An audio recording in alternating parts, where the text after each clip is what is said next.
Oh yeah, I wrote it down. It was Webster's Third New International. Yeah, if you go to the Brooklyn Central Library, they got them just like out. So it was this Third New International. But yeah, it was. I was in like the religion section, and they got in pretty much every section. They just got them out like on a pedestal. You just go. Where some off the R track. It's in Brooklyn, where Grand Army Plaza is, the Central Library that's right there. It should look like my borough home and stuff. I think that's where it is. It's right there, like at the tip, the front of Central Park, like the top of, or Prospect Park. Right at the top of Prospect Park. I know which one. They got that big circle. Something different. I know exactly. Yeah. There's like the big arches. And there's a library right there. We can go in there. Pretty good library. You ever read from the Barnes and Nobles that's downtown? No. Okay. I was gonna ask you which one you think is better. What, the Barnes and Nobles or the library? Or the library by Pastor Clark. The library is way better than Barnes and Noble. Yeah. Because Barnes and Noble, that's like mostly new books, and that's mostly like it's a corporation. So it's like there's going to be some level of like what books are going to be in there. Okay. But like any library in general, they're all different, and each one of them has different books in it. But like they'll have much older books, and also like used bookstores. Like Strand is pretty good. You go down, by Union Square. You seen the Strand books? But yeah, where they're all out and stuff. You're talking about some of the friendly stuff. No, they got some out. That's a bookstore called Strand. It's the biggest bookstore in New York. Oh. It's right by Union Square Park. But like, I think there's like it's more interesting to find old books because like you can see what people said at a different time. Mm-hmm. It's like anybody can print something right now, put it on the internet or like put it in a magazine or something, and it can say one thing. But with old books, you can go back and look and be like, what did they say at this time period? What did they actually say? Yeah. Make sure it's right and exact. Yeah.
Peace, y'all. Everybody, go ahead and share this on your other pages. Twitter, Facebook, Instagram. Right now, I gotta spread this out.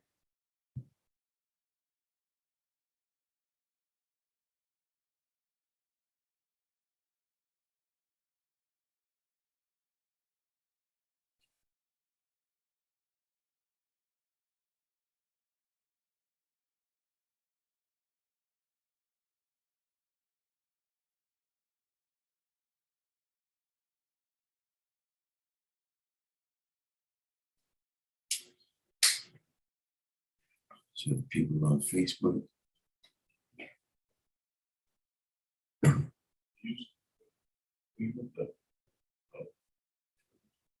I didn't, that wasn't in the dictionary. I looked for it. I was like, why it's not in the dictionary? Those looked up by etymology. Something about, well, it's spoken about means including. It said your God,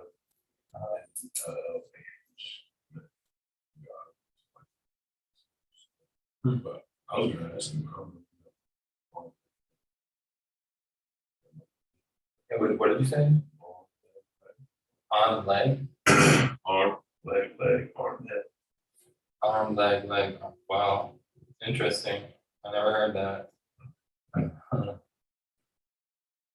I didn't know what he was referring to when I looked at it. Yeah, I mean, I probably could have, you know, you can look in other books besides the dictionary.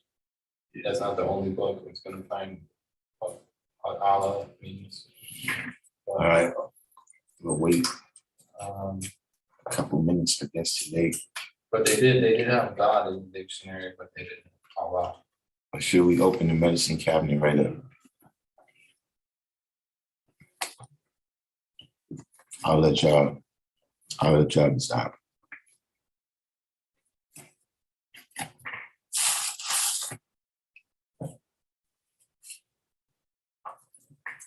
I got a bill for you today. It's rain down here. I ain't even come outside. It's my first meal right here. We got West Coast Wise, Knowledge Allowed, Wise You, Truth Rules, SW, Divine Truth, Darkim, 793rd. Oh yeah, nah, see, I got ever since Shaka Nulu put me up on how to control and manipulate the title like that. So I actually didn't realize that I didn't put the new degree and all that, but we got it. Yeah, this is hard. Let me get this kind of.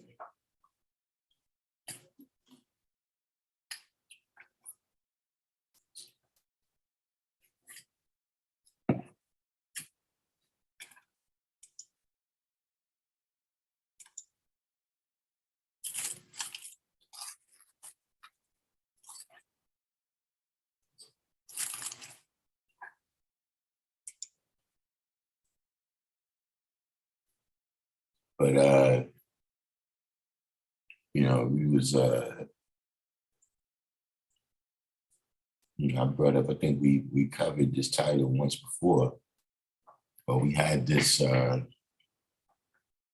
particular degree for a title before. You know, and what year was that?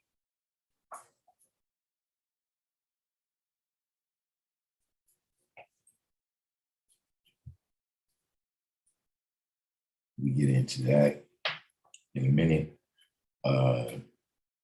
because, you know, that's a science right there. Of course, you know, from brother returning to the essence and all of that, you know, it cause one to have those types of thoughts, you know what I'm saying? Dealing with, you know, when you say, and what year was that, right? You know, we generally think of history, right, in terms of what everybody else is doing, right? But what about of your history?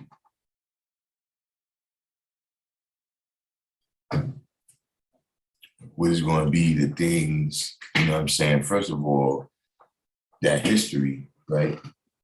And saying what year was that, right? That also, I mean, that you know, brings you to a time of when you did it. but it also brings you to a what of what is that? When you say, and what year was that? You know, there's a multitude of things you could be talking about. You could mean, you know, in what year did the towers fall? Or you could say, in what year your firstborn was born? That's W, Fifth Element, hip hop, divine truth. So yeah, we got the medicine room open. We'll see what happens. We'll see what happens over there. You know, but we got some brothers in here today, so we won't have as much time to freestyle today. We freestyle yesterday. We freestyle yesterday. Today we you know, we know better, so I guess we'll do better.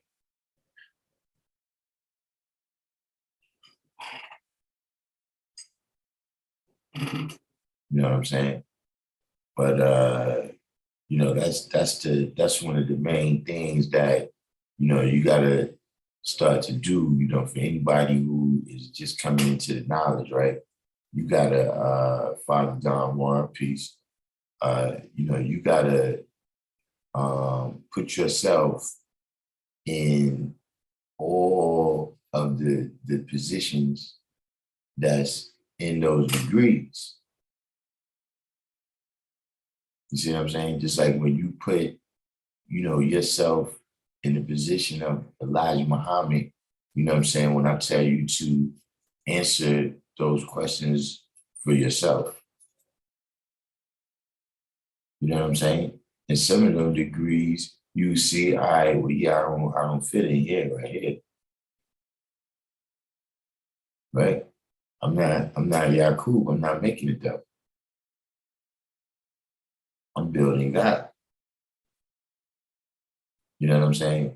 But I'm talking about, you know, just in terms of, you know, those degrees is about examples, right, of people that's like us and people that's unlike us. And what happened when they interacted together in, you know, whichever different times and places on the planet Earth. You know, what was the results and outcomes of that, right? But at that same time, we all live in history right now. You know what I mean? We're living history, right? In terms of the activities of our life, right? Is, you know, this is going to be the actual occurrences that people said happened yesterday. And we're also living history. Like each person is the living history, right? Of, you know, all the people that came before you and all the people that came that's coming after you. Because you walking around right now, you the living history. See, that's why I say, you know, when you were, you know, when you out here, you know, you doing whatever it is that you're doing, right? You know, you writing the history and then you living it out.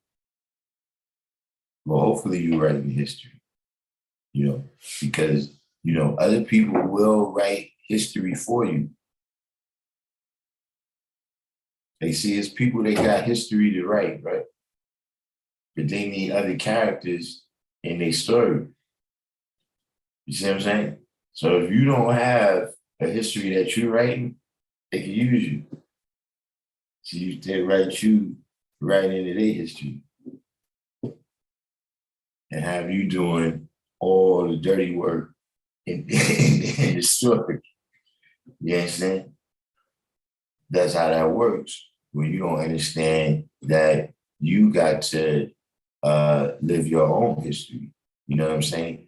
And so you can see how in some of those degrees, right, now you got to reverse the polarity. So see, like I said, Yakub, he made the devil, I'm born in God, right? In the same way, it's a certain process and certain beginnings and certain outcomes to the degree when it's speaking on him making the devil, right? Or that same thing applies to when you building God.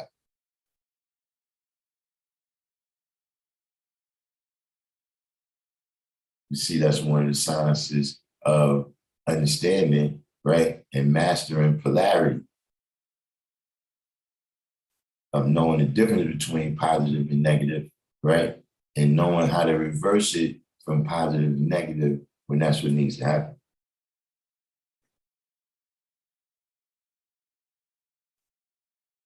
See, because that's the thing, recognizing positive and negative. See, a lot of things, you know, it might seem a person is doing with a smile on their face. So it seems positive. You know, that gentleman right there is helping that old lady across the street. But in the meantime, he's going in her purse, picking her pocket.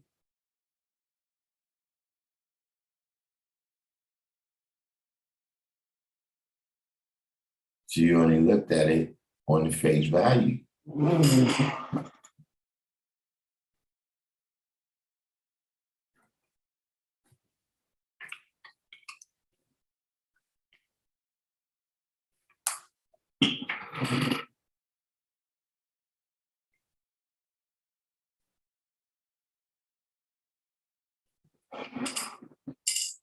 But we'll come back to that. Got Razor Sharp Image Barbershop, Smell Goods over here on in the medicine cabinet. You know, one more thing I want to get into, right?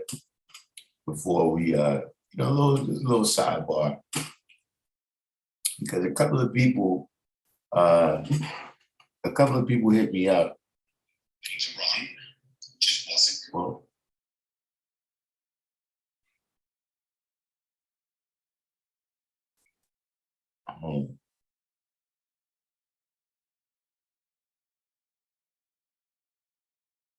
And then listen to the vaccine stuff.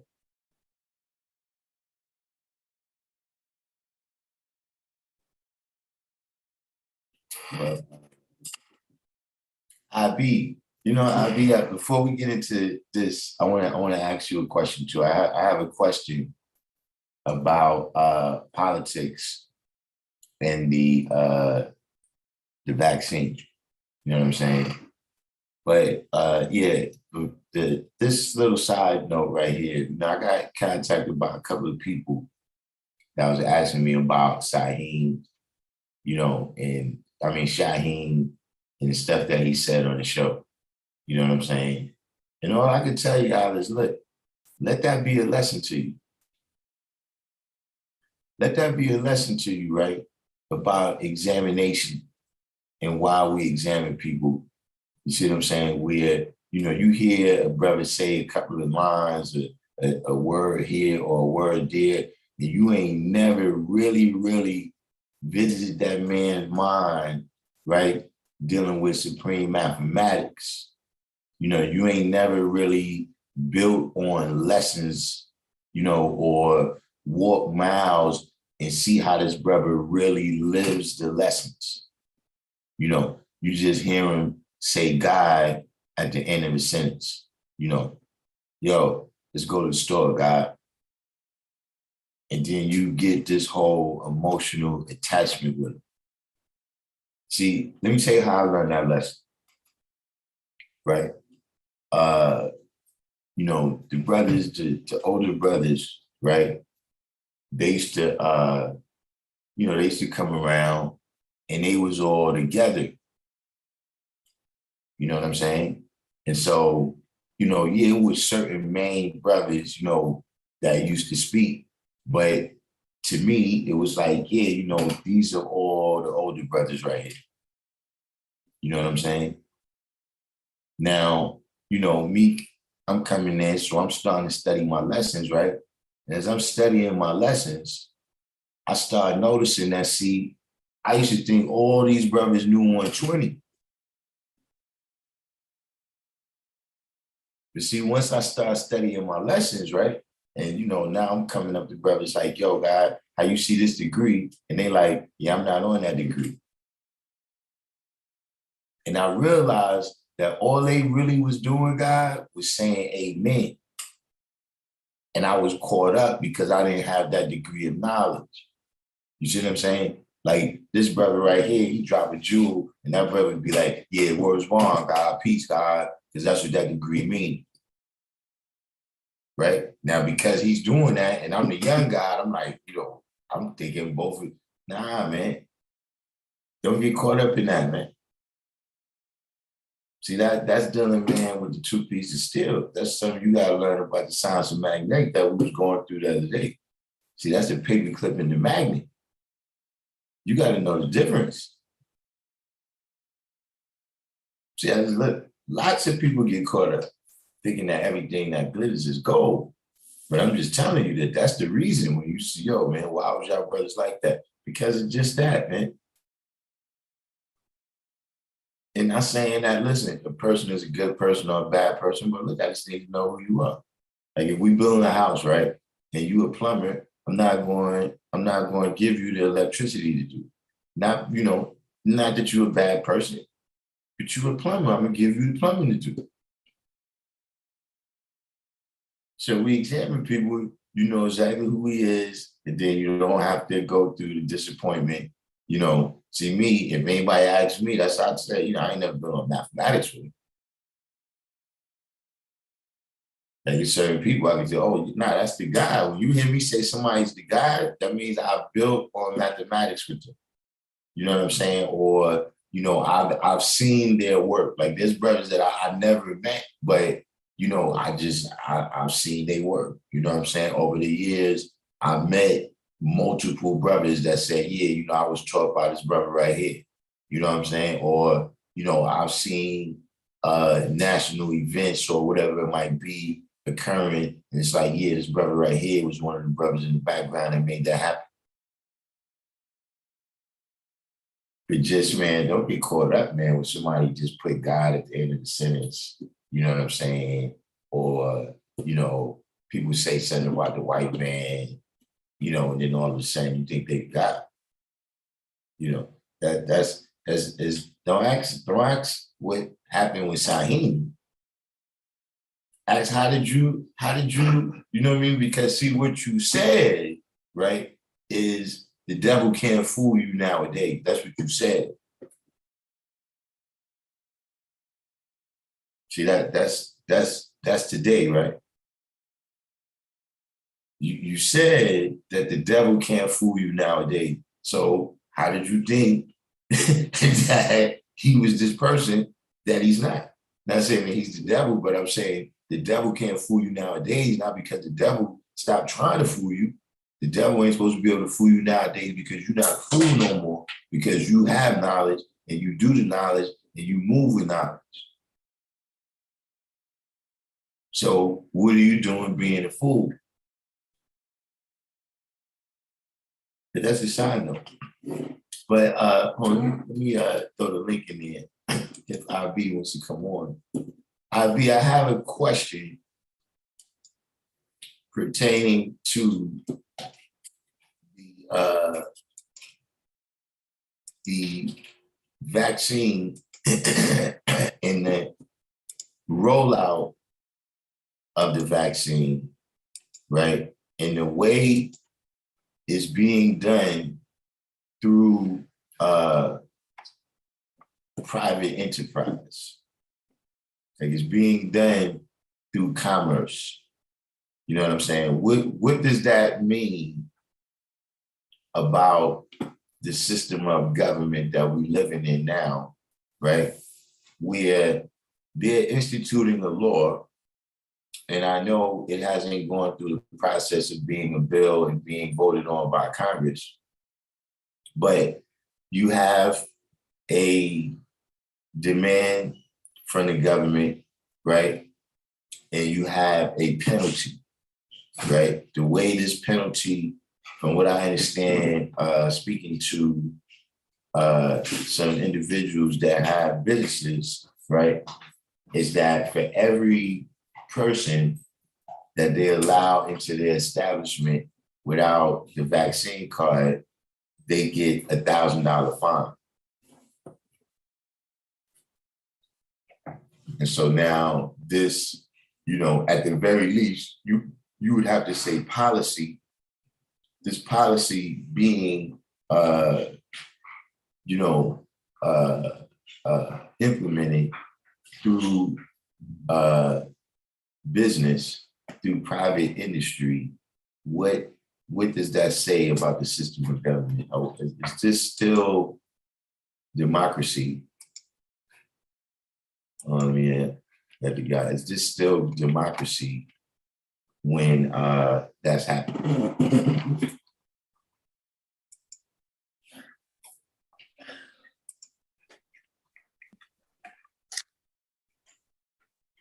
Peace. Peace. Okay, so the question is about private industry. Why did they roll it out through the private industry? Give me some clarity, because I was coming in, but I missed a little bit of what you were saying. Well, we got a policy, right? Mhm. Which is, it's mandated. And instead of going through Congress with a bill and passing laws, they're instituting this through commerce. Because through commerce, they're able to regulate all business. So from what I understand, in New York, there's $1,000 fine for every person that a business allows in without their vaccine card. You know what I'm saying? And I'm saying that, what does it mean that they didn't go through that process? You know what I mean? Okay. Somewhere down the line, this has, because, even with a lot of the things that's happening, right? This is being very kind of deep away from the people. You know what I mean? Because it's not like the president is saying everything, but he's using the CDC that we have no real direct influence on as the people. Mm-hmm. Okay, so this is the issue right here, right? When it comes down to putting a law together, right, through Congress, you have all these issues, right? As far as the left and the right. When the left's in office, then all of the left will come together for a bill, but the right won't sanction it, or they won't vote on it in the same way. When the right's in office, the right will vote on bills and come together for it, and the left will not support the bill. So there's all of these issues that come to checks and balances. The only way for it to be law is if they can pass it through Congress and then the president sign it. However, there is a backdoor method that the president or the executive can use. Executives meaning not only the president, but the governor and the mayor, like in New York. So instead of going through the whole process of trying to get all of these people to vote on the same thing, what they did is put out an executive order. Now, an executive order, it goes to the specific agencies that's under the executive's control, right? They're part of the executive branch. So he'll put a mandate on all city workers, all federal workers, all of these people that are under his control, because he can immediately mandate them. But when it comes to the general public, unless the law is passed, they can't do it. Now, in some cases, they can do it because under public health law, when it comes to things like a pandemic, then they can mandate everybody to get it. But instead of doing it that way, they did it the back door way. They basically said to the businesses that we're going to fine you if you don't do it. And when it comes to the businesses, right, they're under what you call employment at will clauses. Employment at will meaning you don't have to work there. So they're not really forcing you, but they're forcing you. You see you see that type of trick knowledge right there?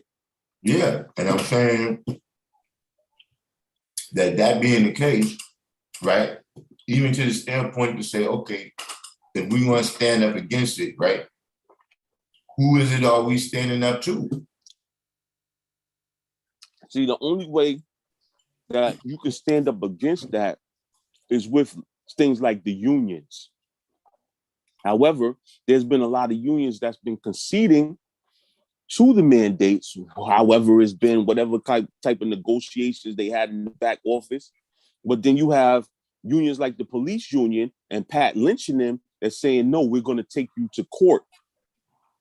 And then you may see them say, okay, well, nah, some people will be able to test out. Some people will be able to have a religious exemption or so forth and so on. But these things have to be negotiated. Now, with the way that they rolled it out in New York, what they did basically is they required more and more people to get the mandate, to get the inoculation until it wasn't that many people left. And these people are now working on one accord. So now everybody is isolated to the point where it's like, okay, at this point, we could just get rid of these people and have people work overtime and they won't even be missed. And we'll hire new people that are already inoculated. I mean, I think that's a part of their plan. I don't think it's going to be successful. I hope not. Like, there's already enough incompetence in city government that I don't think they could afford to bring on like 20 or 30% of new people. Yo, God, I ain't even gonna hold you. By Friday, I almost guarantee you that 50% of the remaining people will be inoculated. Is that the deadline that they set? Yeah, the 29th. I mean, we'll see. That's a big day. But I think that's a kind of Rubicon that was crushed right there. For something that serious to be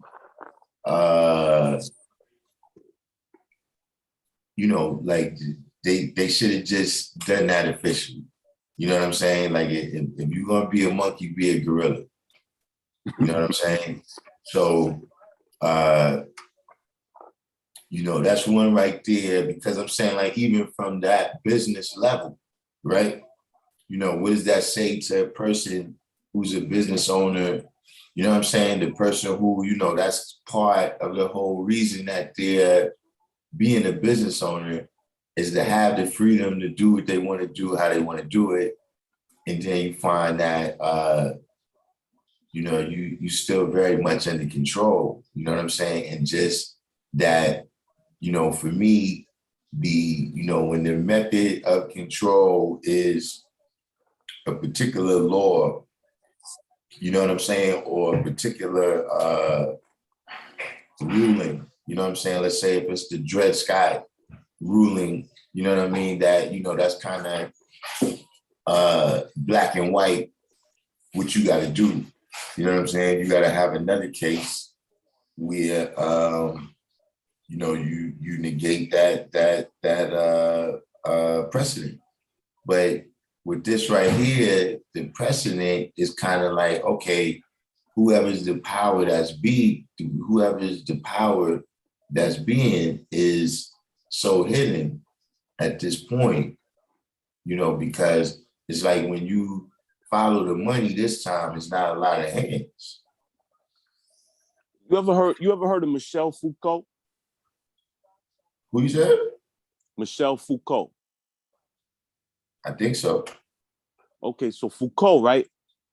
He got a principle. You know, it'll always bug me out because the principle is called power knowledge, right? Mhm. And power and discipline.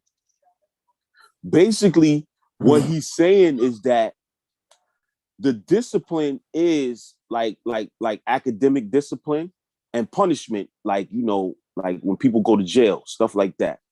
Now, when you're coming up in this society, you have to take on a discipline or be disciplined, right? Meaning you have to go through a field of study and reach the height of that study, or not do that and wind up being disciplined through the incarcerational system, right? So what does that mean? At the point of the discipline, there is a power structure that governs that discipline. And this is the academic realm. So currently what we're seeing is in the public health realm, in the film of immunology, in the film of in these realms, right? The people in these academic realms are saying that the best method to beat this pandemic is through vaccination.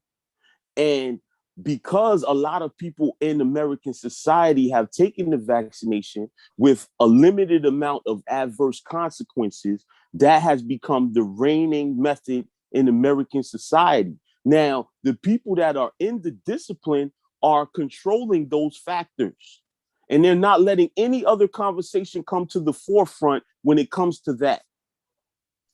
So what does that mean? That means they have the power to control the discipline.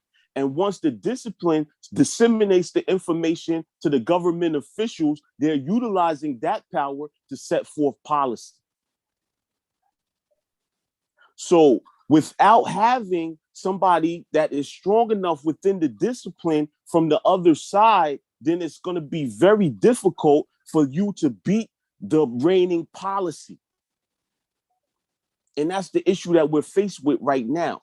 Now, when it comes to setting precedent, you have to have court cases that is set precedent and say, okay, well, this group fought this in court and this judge said that they have to have these type of provisions because this is what this group is saying. Like, for instance, the religious exemptions and the philosophical exemptions and so forth and so on. But if people are not willing to fight and go through that, then that's not going to happen.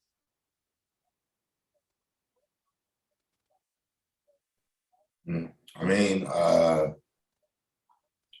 well, I think that's a whole other issue.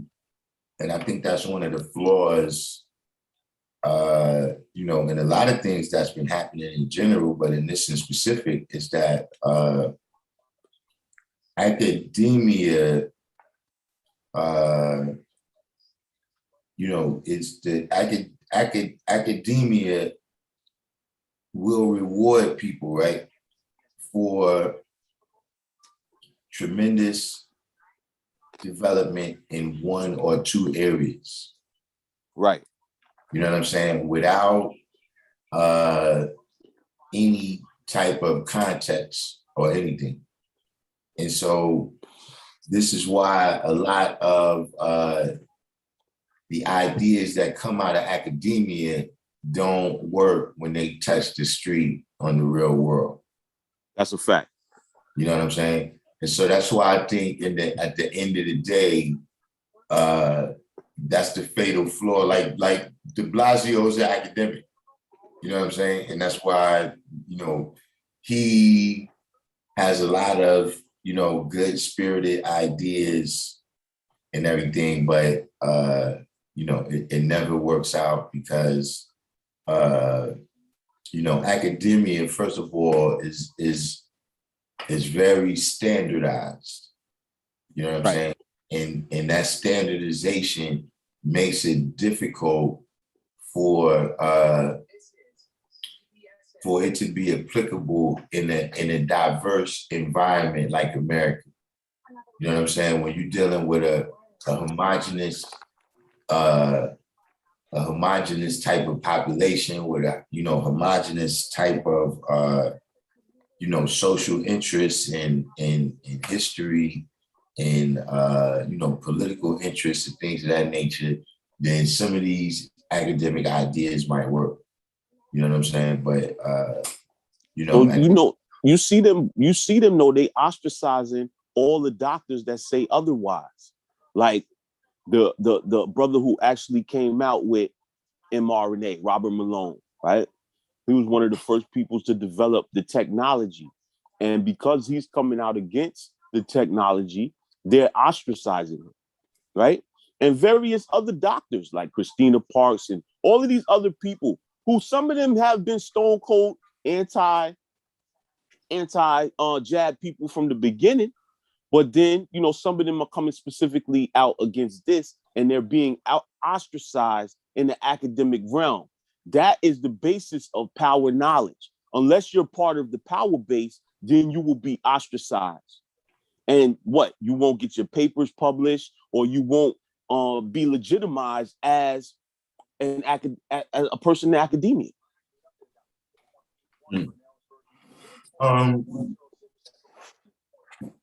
How come the idea is never presented, right?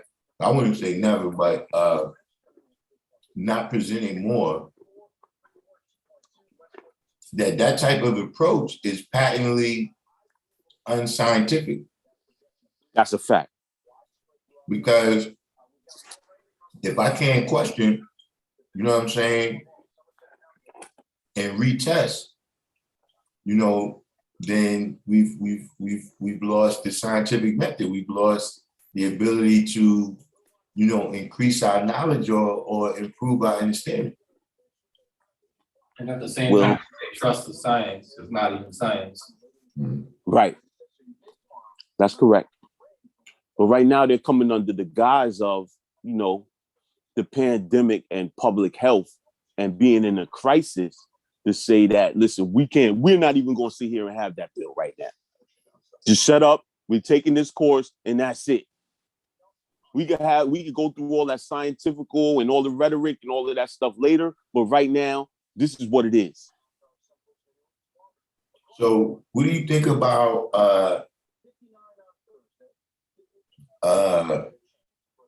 the today they approved the 5 to 11s for the vaccine? I think that people who even took the jab at this point are going to buck against that. Because it's not an overwhelming positive response for touching our children. Yeah, you can take me, but don't touch my children. Yeah. And that's where it is right now. So it's gonna be some buck back over that.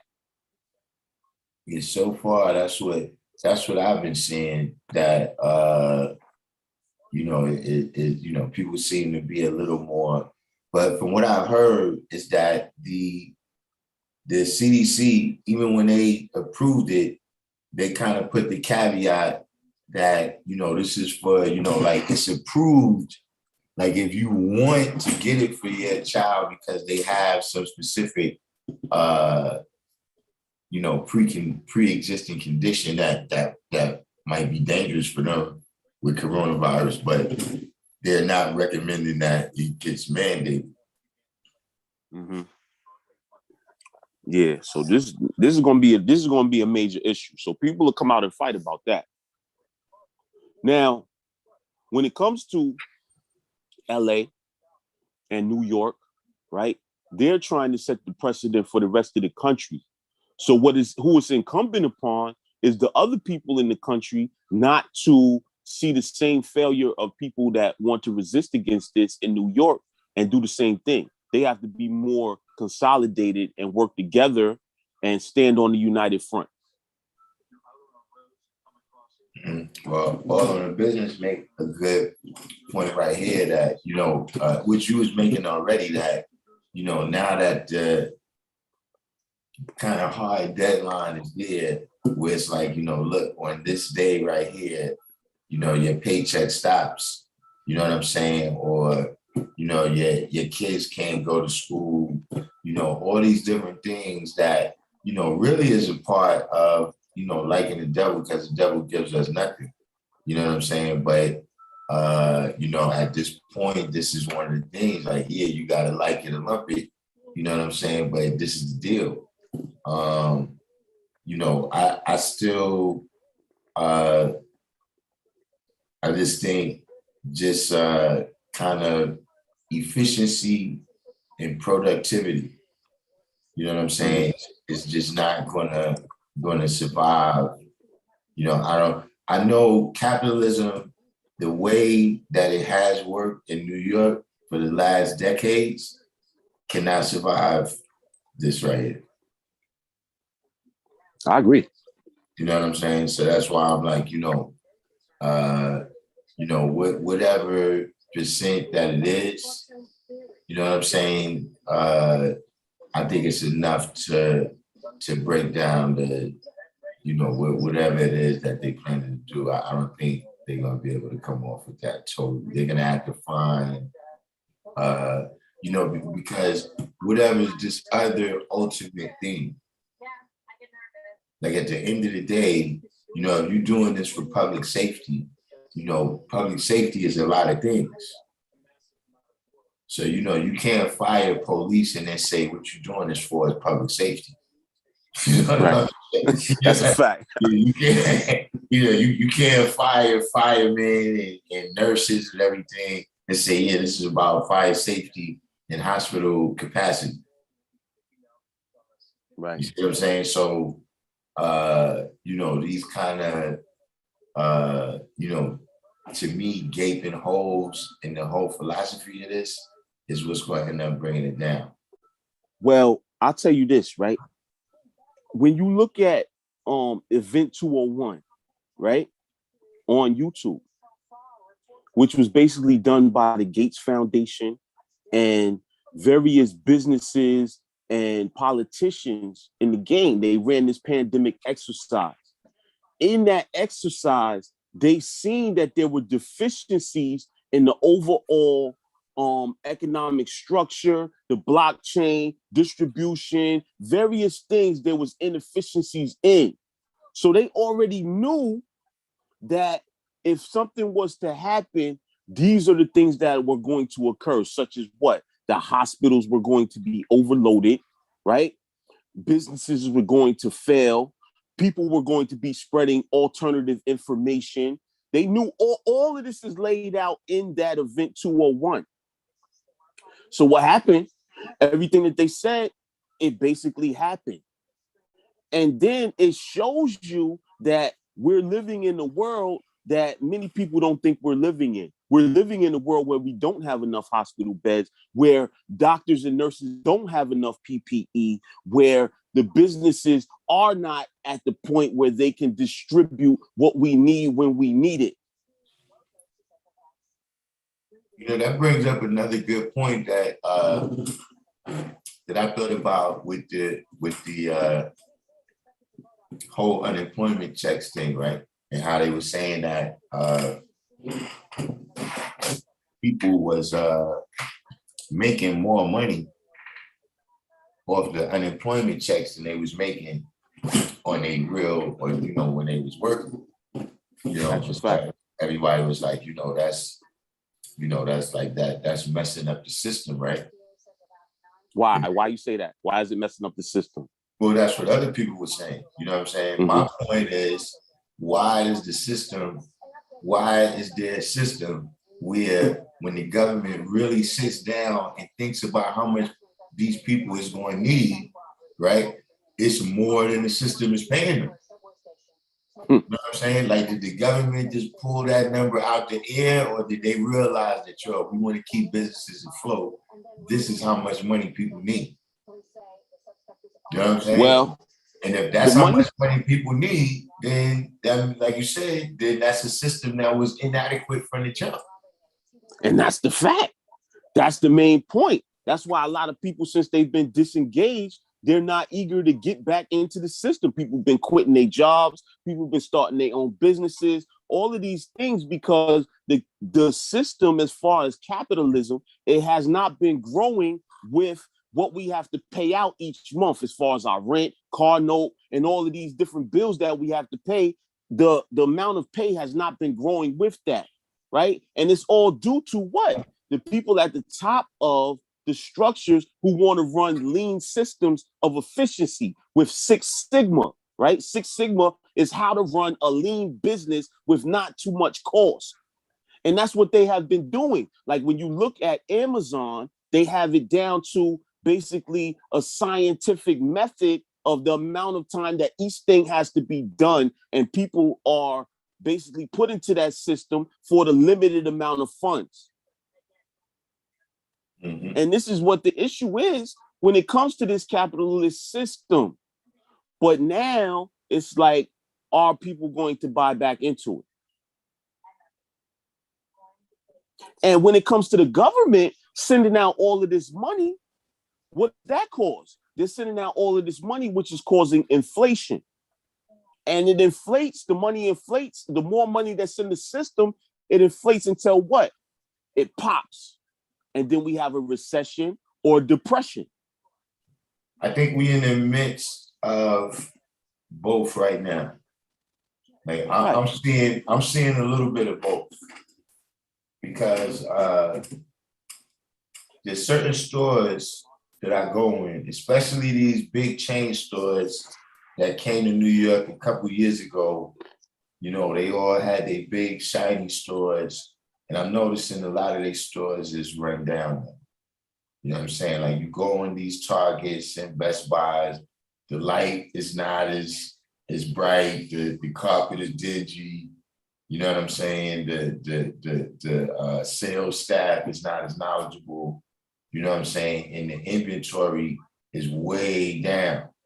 You know what I'm saying? So that's a kind of deflation. You know what I mean? With these, especially with inflation and deflation, right? It got to kind of travel through. You know what I'm saying? So, you know, when the inflation was in everybody checks, right? It felt good. But now that inflation has moved on to the price of shit you paid at the store, right?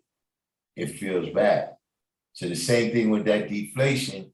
Like right now, I'm just going in the stores and I'm noticing like, yo, y'all ain't really got no merchandise in. You know what I'm saying? You know, and but eventually that's gonna end up, well, we didn't really make money to pay all these workers. You know what I'm saying? That's right. We gotta let some people go. You know what I'm saying? So, and then at the same time, prices is getting sky high. You know what I'm saying? Right. Like I went to buy my tea tree or soap the other day, and it's $15. You know, and that jumped from like 13, and I could have sworn it was like $11 like at the beginning of the summer. Right. I'm saying this little shit like that I be noticing. You know what I'm saying? Or sometimes if I do the cash back, right? Like if I'm not getting a certain amount, I don't want to go to the ATM, I do the cash back, right? I used to get these little seltzer waters that cost 99 cents. You know what I'm saying? In some of those stores, that shit is $1.59 now. You know what I'm saying? It's that degree, you know, it's dealing with the social equality right now, right? The rich got richer during this pandemic, right? Because they know how to make money in any situation. However, the people on the ground floor do not know how to do that. I'm talking about overwhelmingly majority of people do not know how to make money without working for a specific employer. Mm-hmm. But the employer is always making money.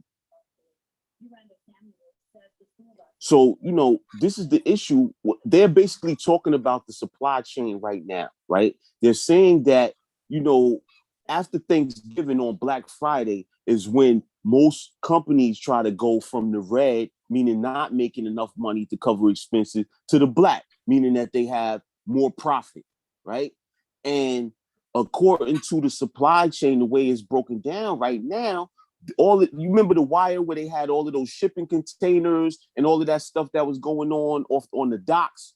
Well, right now, it's so much stuff being backed up. Yeah.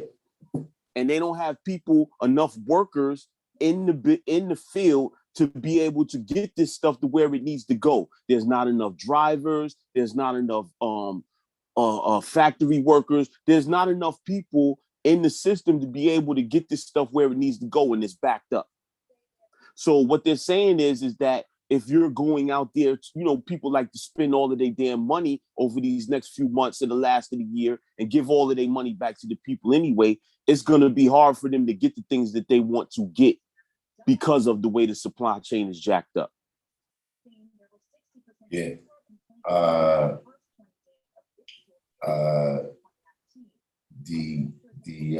mean, that is a certain thing right there. You know what I mean? Like, is it just capitulation move? You know what I'm saying? Like all these things you're saying, the supply chain, things of that nature. Is it like a move to kind of devalue the largest cost to business? Mm. Mm.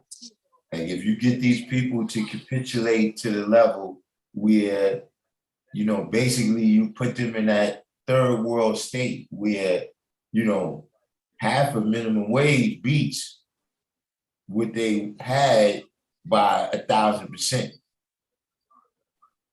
Mm.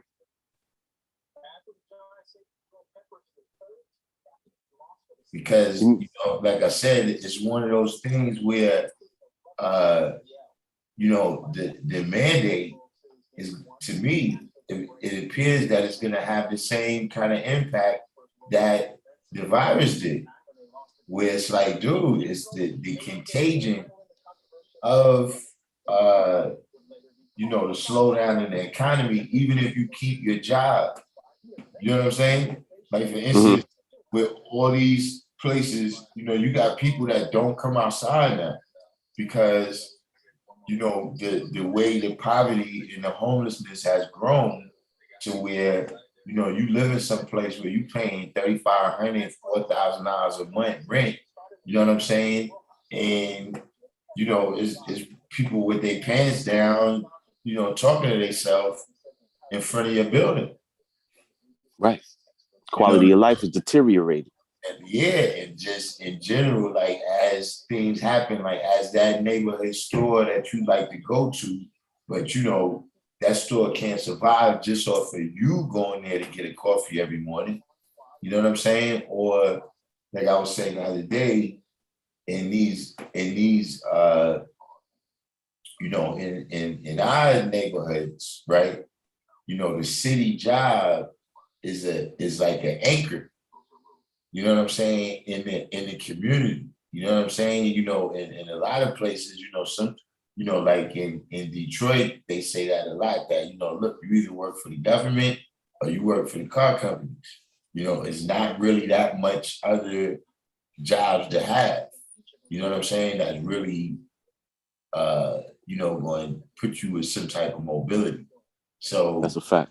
So, by the same token, I'm saying that exists everywhere, and so especially in a place like New York where the city payroll is massive. You know what I'm saying? Like, what does that represent? When, the city worker is the person who is, those are the people that's keeping the supermarket open for the people with food stamps. You know what I'm saying? I'll tell you an even greater question. An even greater question is, what are these city workers going to do when they realize that their Social Security and their pensions have already been spent? Right. When they keep talking about raising the debt ceiling, right? All of those checks and all of that stuff that they spent over these last months, the reason they have to raise the debt ceiling is because they spent all of these people's pensions and Social Security on all of these things that they're doing. Mm-hmm. But that was actually something that came out. I want to say that might have been the late 90s, where they said they came out. It was a dude that said, look, if you over, I think at the time it was like 40. He said, if you over 40, disregard this, you good. If you under 40, we need to holler at you about Social Security. We not saying right now you ain't gonna get it, but we need to holler at you. So with that lens, does everything look different now? Say it again. With what you just said, right? And back to the above, does everything look different now?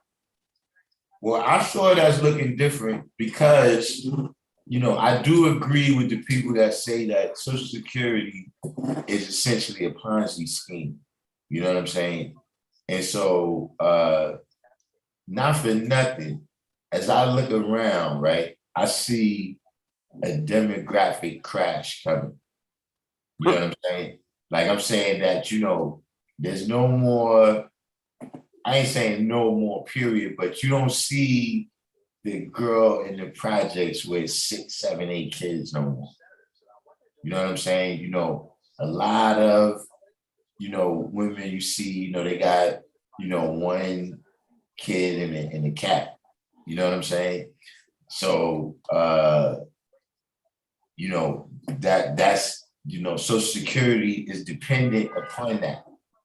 You know what I'm saying? It's dependent upon the next generation being enough population and productive enough to take care of the older generation, a lot of times at a rate that older generation never produced. You know what I'm saying? You got people that retired in the early 2000s that never made $50,000 in their career. Right. But the cost of their living now that they being taken care of is way over 50,000. Once you count in their pills and all the other stuff they got to get. So, if you don't have the population of people, right, and you don't have, the jobs, where even that population of people is going to work, that's been something for years that I always wondered, like, how come there's no bigger movement about that? Well, they've been constantly saying, right, in the academic realm, they've been talking about who's going to take care of the baby boomers, right? Mm-hmm. The baby boomers came up in a time when there was a lot of prosperity, and they all was able to, a lot of them were able to work for jobs that didn't require a lot of intellectual capacity and provide for their family and have the 4 children, the white picket fence, and Spot. Mm-hmm. But now these people that came up in that generation are getting of age where they have to retire. And the generations after them are not ready to take up their space. And America's not prepared to take care of them. So what happens? Put your helmets on. Huh? Put your helmets on, look out below. Exactly. So look, I think all of this is relevant to the conversation that a lot of people are not paying attention to, but I think all of this is coinciding together. Well, hopefully people will wake up at some point before the proverbial shit hits the fan. Right. You know what I'm saying? But that's what I was thinking, just everything, we were just talking about, but that in the microcosm of New York, that's my prediction, is that as soon as Eric Adams becomes mayor, that all of these kind of like underlying structural problems that we're talking about, they're gonna make them come out on his watch. You see what I'm saying? That's a fact. So he could be blamed. He could have to take the blame for all of that stuff. You know what I mean? But just the fallout is I can't. To me, like it's certain places that I go right now where I'm like, yo, listen, man. I was here in the bad old days, man, and it was never this bad. Like,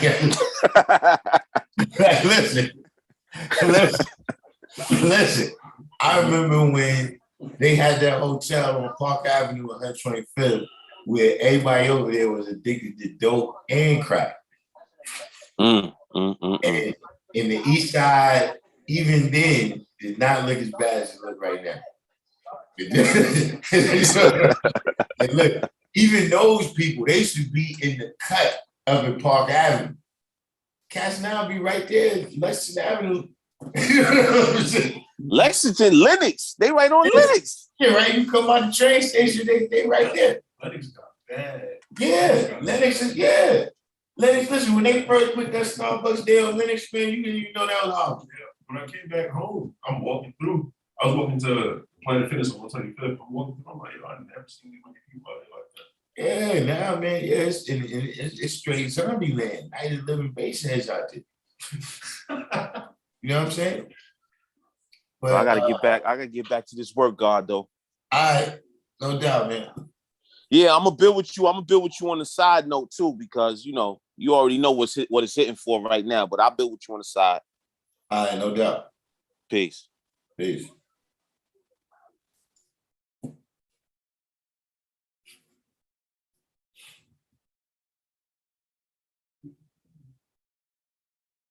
But that's something that I've been looking at just in terms of like I said, what they do is what they do. But just in terms of who it is that we reacting to, who is the people, you know what I'm saying, and kind of what is the things that they respond to, you know what I'm saying?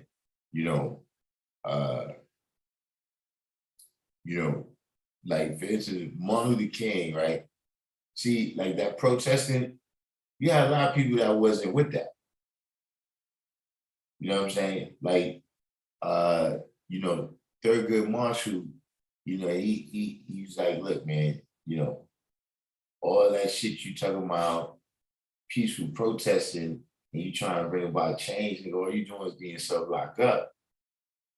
You see what I'm saying? And the NAACP and all of them was like, yo, look, stop taking all these people down there, getting them locked up. We got to bail them out and pay all these legal fees. You know what I mean? Thurgood Marshall shit was, look, we got the people, we're going to try these cases, we're going to take them to court. He really was probably, if you want to say what the benefits of civil rights was, he probably was the most effective people, him and his team. It wasn't just him. There's another brother who he's high up, a judge in New York State, a black guy. You know what I'm saying? That he was another guy that they was the dudes that actually tried all those cases. You know what I'm saying? Like Brown versus Board of Education. So, the stuff that they was going out there protesting, or what it did do, right, is it drew attention, right? And it drew attention to things in ways that it's like, okay, people are gonna start responding now. You know what I mean? Like you've hit a nerve over there. You see what I'm saying? So, whether they white church ladies or black church ladies, when they see each other getting, they like, whoa. You know what I'm saying? They're just saying, this is not how this is, something's wrong with this kid. I gotta, you know what I mean? Or the white lady, what's her name? Leozo. It was the white lady that got killed in Alabama. She was driving the black dude and they got killed and ran off the road. When that happened, right, I heard the phone call, like it was a tape of the phone call where Lyndon Johnson is on the phone with J. Edgar Hoover, And look, J. Edgar Hoover, he talking like, you know, he's kind of bitched up. Like, look, it's so much shit where look, Lyndon Johnson's on the phone, like, look. Yeah, I heard a white woman got killed down there last night. Yeah, nah. Heads rolling, saying, what the fuck happened? You know what I'm saying? Listen, and J. Edgar Hoover is on there explaining that, one of the cats in the car was kind of down with us. You know what I'm saying? And this is what happened. You know what I'm saying? Dead ass, J. Edgar Hoover. You know what I'm saying? But just saying that, okay, now you hit a nerve, right, for Lyndon Johnson that made him say, okay, yeah, we gotta do something about this. You understand what I'm saying? Or, it's the same thing with Kennedy, where, not really thinking about that, but then certain things happen. It's like, all right, wait a minute. This is America, okay? You know what I'm saying? So, that is what it was good for, but I'm just saying that, with all those different ways, you know what I'm saying? Just like, the militant shit played its part too. You see what I mean? Because it's like Thurgood Marshall, right? And it's not, I'm just saying the way the whole thing worked together, right? Thurgood Marshall, right? It's like, yeah, you went in the court and you did certain things, right? You passed certain laws, but they were still kind of developing a kind of new Jim Crow. You know what I'm saying? They actually did. You know what I'm saying? Like, for instance, with the special education and all of that, you see what I mean? Where you still moving the Black kids into a second class education and shit. You know what I mean? But like, even when the Brown versus Board of Education passed, they had like 15 or 20 years to institute. You understand what I'm saying? So there was a lot of things that it was like, yeah, that law was passed, but how is it really adding up for Black people? So when these new cats kind of show up, like, yo, son, listen, B, y'all said y'all was giving us that, man. If we don't get it, we ready to die, son. What the fuck is up? They said, all right, sir, right here. Get right into college, sir. You want to, what you want to study? We have free books. You know what I'm saying? We got to calm these motherfuckers down. You understand what I'm saying? So everybody, all those different strategies, right? And, dealing with the different people, whatever we did get from civil rights, that's how it came about. So I'm saying that right now, when you see how this thing flows, right, to the point where even when you say, all right, it's clear certain people have shown me that they got nothing to do with this. Like, Congress has shown me that they got nothing to do with this shit. So, like, for instance, if you asking for reparations, the way I'm looking at it right now, Congress ain't the people to be asking. Like, nigga, you not the boss, nigga. You just the nigga standing next to the nigga that know the nigga. You know what I'm saying? You not the boss. So who is it that we really should ask for the reparation? Because it's not the.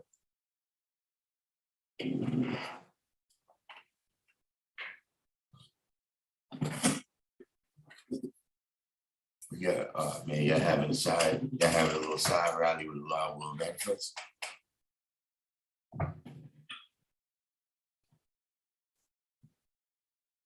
You know how that goes.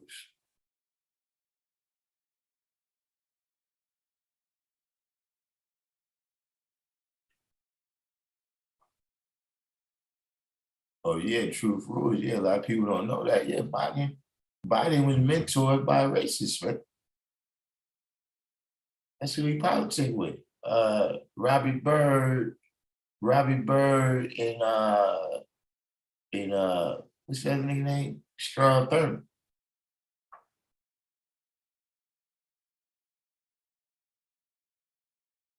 With that whole thing, the key is, man, to just go thing by thing. You know what I'm saying? Don't try to pick a side. Like that's what we fucked up at as, you know, Black people for the history of the, you know, kind of international, it's picking sides. You know, we pick Christianity or Islam. You know, we pick France or Britain, Holland or Portugal. We fuck all that, B. We don't got a side. Whoever's the dude we can rock with this time, that's who we rocking with. But you know, I'm like them, like, look, if a nigga get in office, right? If a nigga get in office and he got some policies that's gonna help me, and yeah, let's just fuck with him. But see, if you get some scandal and you get yourself kicked out, I can't help you. I can't. You fucking next man up. Get the fuck on. See, like with Trump, when he came in, some of the shit he was saying, yeah, shit, I ain't got no problem with that. But look, you get kicked out, get the fuck on. I'm not supporting you. I'm not on your side. I also think it's because people don't really know so much about when it comes to like political stuff.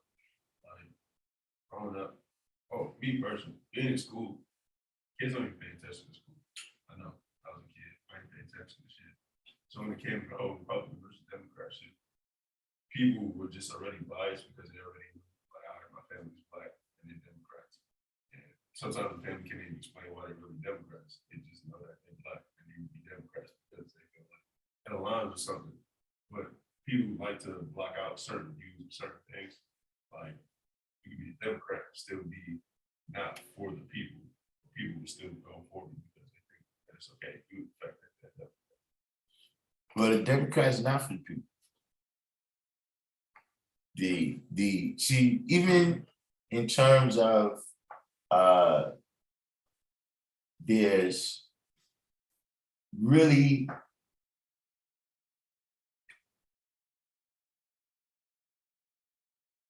the Democratic Party, right now, they're all kind of the children of FDR. You know what I'm saying? Where Woodrow Wilson, he kind of represents the, you know, that's the old Democrats, the racists. You know what I'm saying? You know, this kind of the New Deal in the Great Society, right, is what kind of is the baseline philosophies of the Democrats right now. Like mostly everything, the Social Security, the welfare, is come from those two things. You know what I'm saying? And Clinton, see, well, first let's start right there, right? That was always something for big business. You understand what I'm saying? You know, along with the Great Society, right, was also the Vietnam War. You know, there was all of this expanded resources that, like I said, at the end of the day, all of that money that they give people is really for corporate America. You know what I'm saying? FDR, at the end of the day, was still a rich guy. Kennedy, still a rich guy. Lyndon Johnson, still a rich guy. You understand what I'm saying? And you know, that was one of the things that they did was kind of perfected the point of the kind of new political systems, right? Where you got democracy, communism, socialism, et cetera, right? Those political systems was designed to appease the people, right? While maintaining the status quo of the power structure. So, when you got the monarchies and the king is the whole of the law, you know what I'm saying? Whatever he say, that's the law. The people have no recourse, right? The people started rebelling. So you get the American Revolution, you get the French Revolution, the dudes in Austria-Hungary is getting shot, the dude in Russia gets shot, so all of a sudden now the aristocrats is like, wait, this is getting out of hand. You know what I'm saying? I mean, we need to come up with some way to make the people feel that they're involved, that they have some kind of recourse and say so in what's going on while maintaining the status quo. So we come up with this new system that the people are supposed to be voting, right? But, we've really built in all these different ways that the government, in fact, does not, except for the House of Representatives, right? The government still represents the blue bloods, you know what I'm saying, in the power structure that, George, like, how come every person, right, that was, signers of the Declaration of Independence, all these motherfuckers end up in the government. You understand what I'm saying? Because that was some shit for them.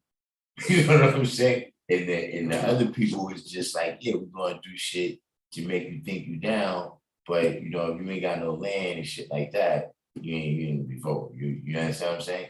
So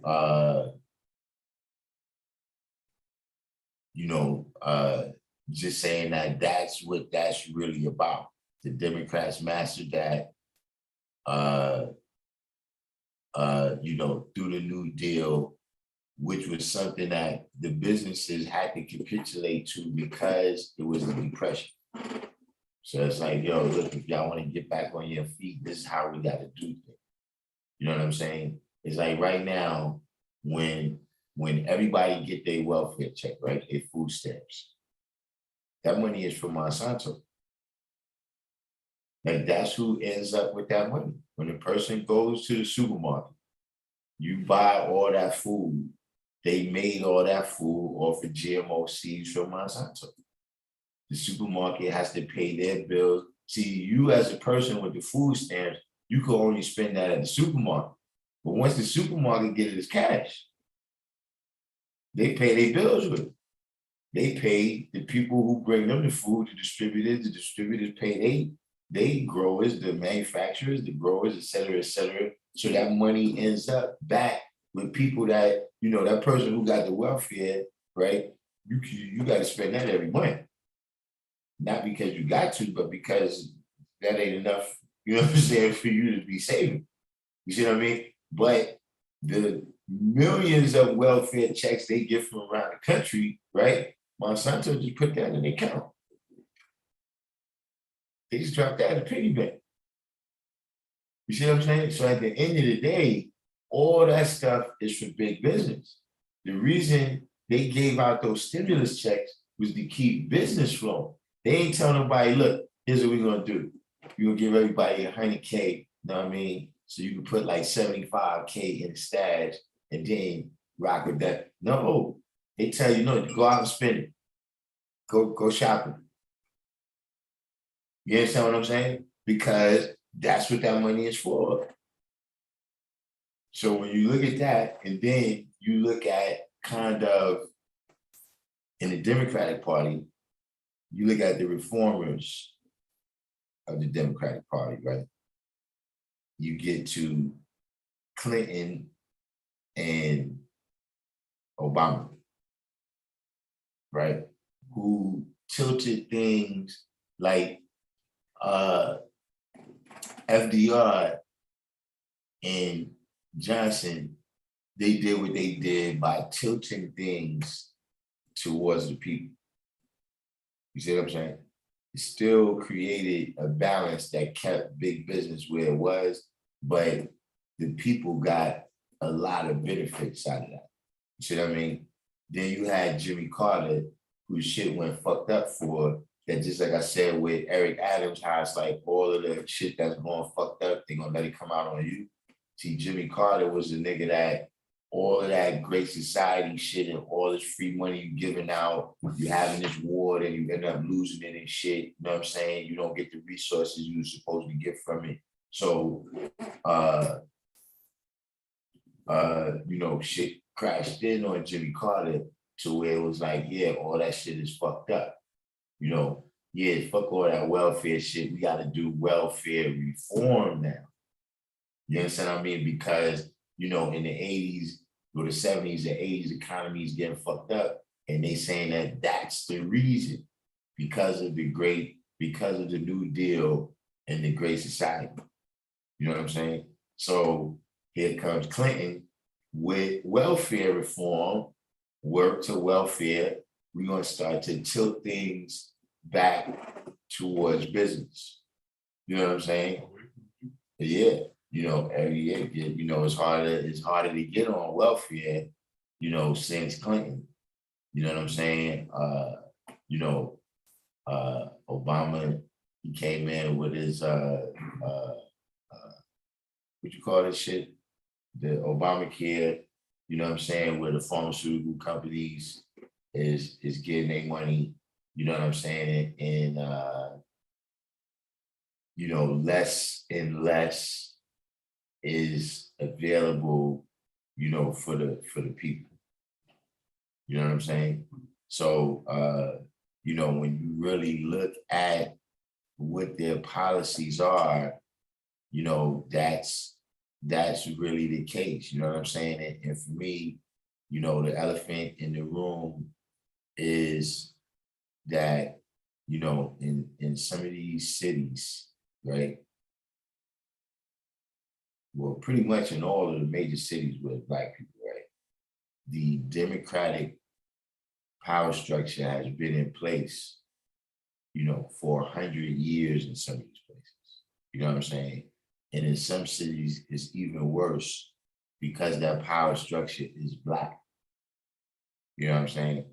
At some point, we have to say that, look, this ain't working.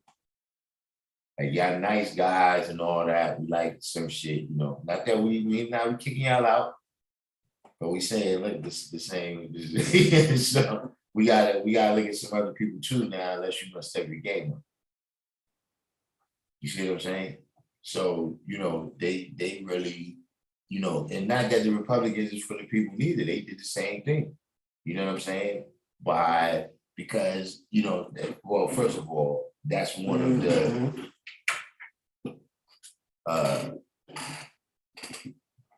that's one of the whole points of government. You know what I'm saying? Is you know, one of the whole points of government is to get other motherfuckers to you know, do all your work and go and fight and die and kill for shit that's only really benefiting you. You understand what I'm saying? So you know, the Democrats employ people like that, you know what I'm saying? And the Republicans do too. You know what I'm saying? They just give them different issues, you know what I'm saying? But, you know, all those people that you see in Appalachia and shit, talking shit, you know, about, you know, people that's taking taxes, like, you ain't making no money, it ain't your taxes. You know what I'm saying? Look, you living in the fucking forest and shit, talking about motherfucking taking your taxes. You don't pay taxes, what is you talking about? But these business people can still send you out there to do that. You see what I mean? Just like they send the Democrats out there to tell people they xenophobic and all that because they don't want Mexicans to come in here. But really, you just want them to come in because you ain't got to pay nobody.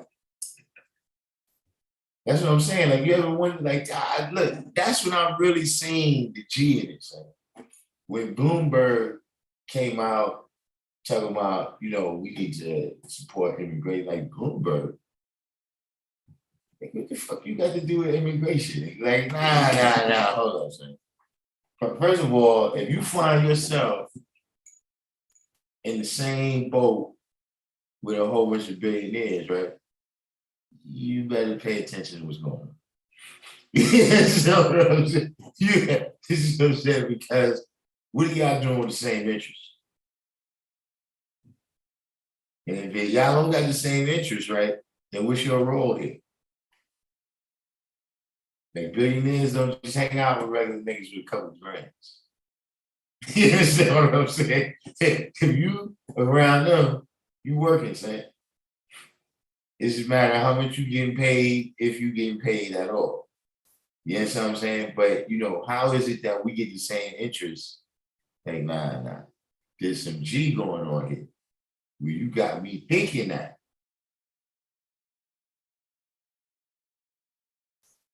They're not all that slick. Boy King said we need to execute quid pro quo. Yeah, that's what I was saying. You know, like for instance, you know, and you know, we the brother seen the light immediately. So I'm not saying this to condemn him, but the brother came in and he put up a poster in here with Eric Adams. She's like, the fuck you do that for? She's like, yeah, you know, this, that, you know, it's the brother, and you know, he got certain policies and all this. Like, first of all, this nigga here is talking about stop and frisk and all this shit. This nigga's police. I always thought this nigga was phony. But even if we playing that game, what you saying, nah, son, he comes to kiss the ring first. Then we motherfucking endorse him. You don't give the endorsement first. The fuck? You know what I'm saying? See, that's the kind of fucked up shit we do. I'm dead ass. Huh? Just like, look, the other dumb thing that we do, and see, I don't vote, but I say we most of the time. I'm talking about our people. The other thing we do is we vote for a nigga, right? And then no action for shit. And then the nigga we don't vote for, that's the nigga we ask for something. You're not my people. That's like you pay your money at one store and then you go to another store to get the water. You niggas like, yo, son, you're not my customer. Nigga, get the fuck out of here. You just some nigga coming in here stealing my water. You're not my customer. So, you know, some of the things, you know, we gotta get hip to the game. See, that's a lesson that can be learned from Charlemagne. See, Charlemagne, his family, Charlemagne, his grandfather stopped the advance of the Moors in Europe. In some place called, the way listen, before I had the knowledge, right? The teacher had told us this one time. I can't remember what school I was in, what grade, but Charles the Hammer defeated the Moors at the Battle of Tours. I'm dead ass. It was like one of them, my dear Aunt Sally. It was like the teacher was trying to get us to just remember that. So, you know, that was just another seed, right, that I had already when I came into the knowledge. And then I started learning the whole history behind that. But yeah, that was Charlemagne's grandfather. You know what I'm saying? Now, they was, you know, barbarians, you know what I mean? According to the Roman definition, I'm saying they was from the German tribe, the French. You know what I'm saying? But see, when they came in to the Roman Empire, right? They learned the game. You understand what I'm saying? That's how he ended up, now his empire ended up becoming the Holy Roman Empire. Like his shit was a continuation.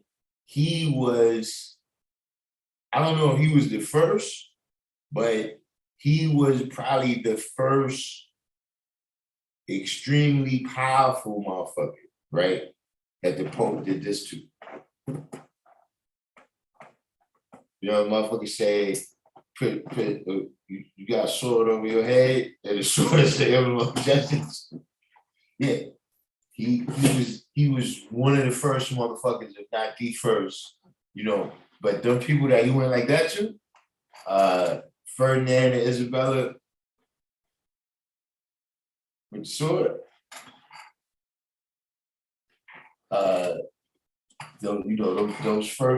Those first people, those are people that did the thing. You know what I mean? Henry the Navigator, all of them. They got tapped on both shoulders. You know what I'm saying? But saying that he learned the game, you understand what I'm saying? That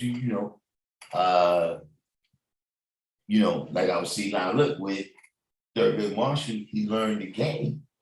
You know what I'm saying? Because from what I understand, he got it from this other guy that was the head law professor at Howard University.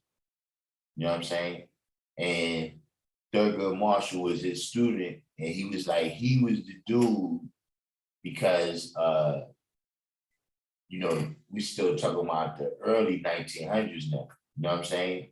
So Plessy versus Ferguson and all of this shit is still kind of new and shit. You know what I mean? And he was the dude that devised a strategy that, well, look, all we really got to do is kind of hold them to the letter of the laws that they got on the books. You know what I'm saying? Like the letters of the laws in the Constitution says that the shit y'all doing us is unconstitutional. And we just got to find the right cases to go challenge this shit at the Supreme Court to change it. You know what I'm saying? It was a guy that was at Howard University that was Thurgood Marshall. And I think the other guy that I told you that became the head judge in New York State, those two, I think, was his students. You know what I'm saying? And maybe a couple other guys, but they had a team and that was their contribution to freedom, justice, and equality at that time. But yeah, like I said, people, that's what people fuck up at, the North versus South, Army versus Navy, get the fuck out of there. You know what I'm saying? I'm not involved. I don't have a dog in that fight.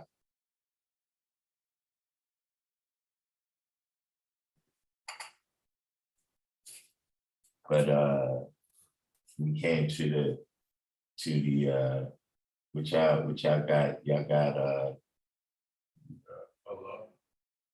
be born and see, right? All right, so what y'all got for that? A lot. What's this dictionary word or whatever. But when I looked up like the etymology of it, like just to see what might pop up, they were saying that the AL and Allah is translated to the God, and LLAH is God, supreme being, and then Say it again. The AL and is the God. Is LLAH is God. It's like it's from the etymology, so it's probably like Yeah. In terms of that, yeah. Now you do have to that's a part of the definition, right? Is that Allah is a proper name. You know what I mean? So you do have to look at that through the once you're dealing with a proper name, you got to go with the language that it's from. You know what I'm saying? So in Al is like L in Spanish, yeah. Spanish and Arabic is related because of that. You know what I mean? They got long words and concepts of words from the Moors. You know what I'm saying? So that's Al, like how L means the, you know what I'm saying? I'm not exactly sure what's the precise translation of law, but And then it's up, well, it says supreme being, but then I put arm, leg on that. Yeah. Well, you see, that's, now you've moved into,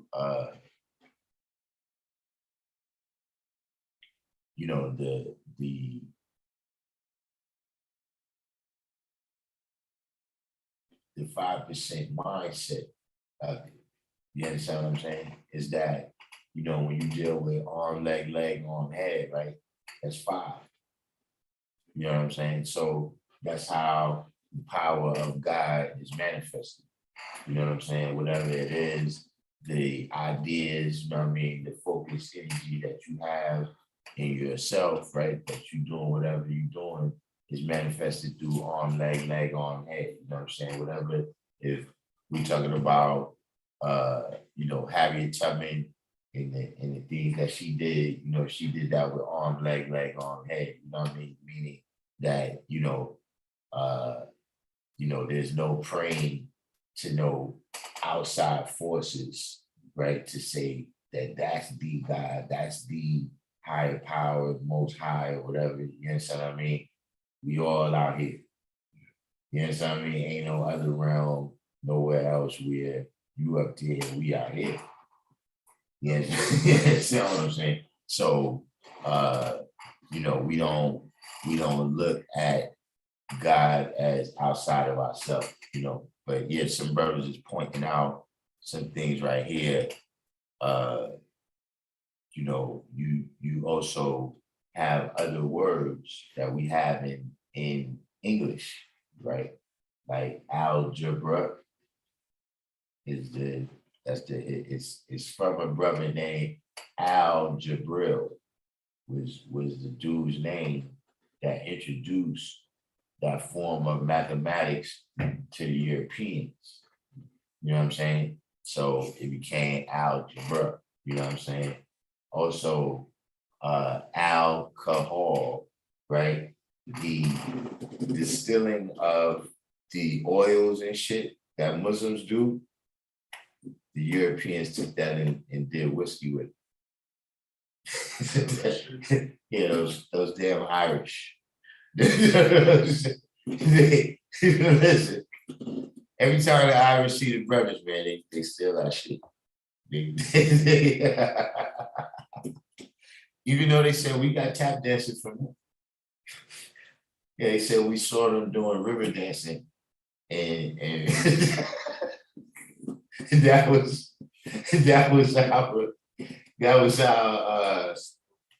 our little version rendition right there. We culturally appropriated that. When I was looking up, well, outside of that, when I was looking up Asiatic black men, somebody, I don't know who it was, I don't know but it broke down the words that make up Asiatic black men. Like you said, Asia, and it said it represented the body. Asiatic was for the mind.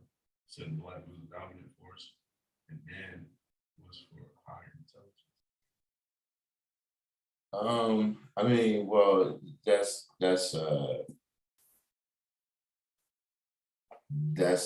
certain basic definitions, but Asiatic, see, Asia, right, is the name that we call the whole planet, right? You know what I'm saying? Not just the continent, right? So, from that aspect, the planet being, the physical aspect of this existence, then we look at it as the physical, and then as kind of analyzing the words in the kind of anagrammatic kind of way.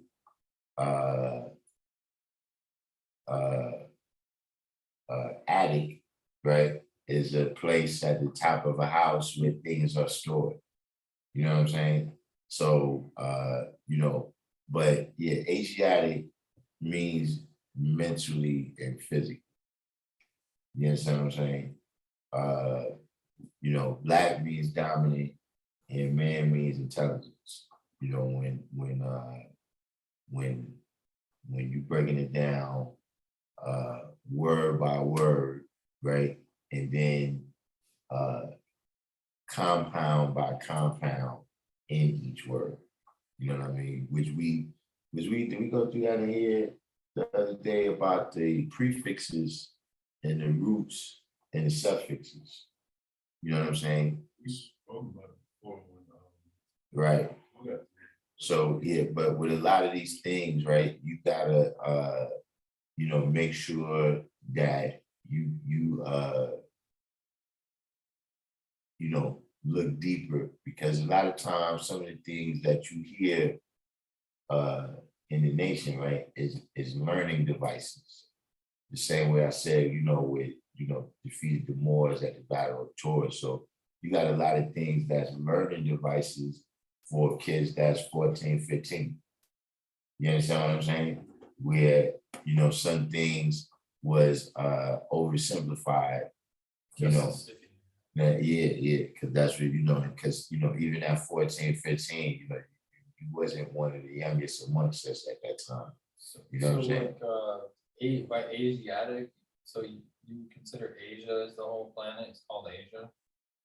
Yeah, it means, you know, yeah, it means that we came with the universe.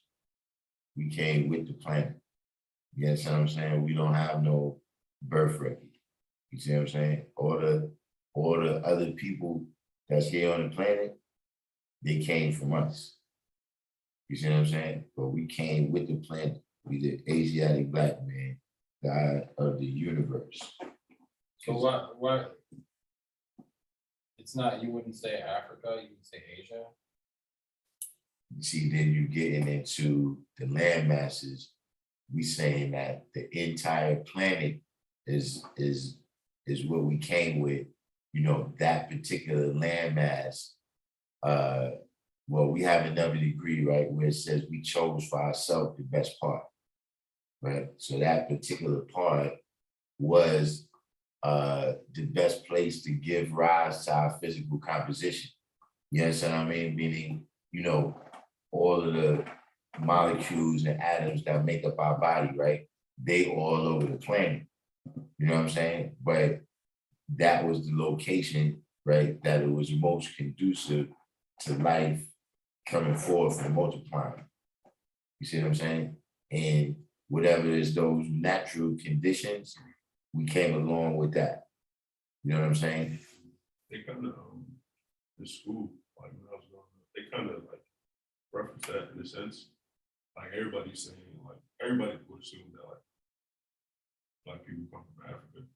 It was just saying like the first few people like discovered and like were like original was in ancient. You know, well, you know, even with that, right?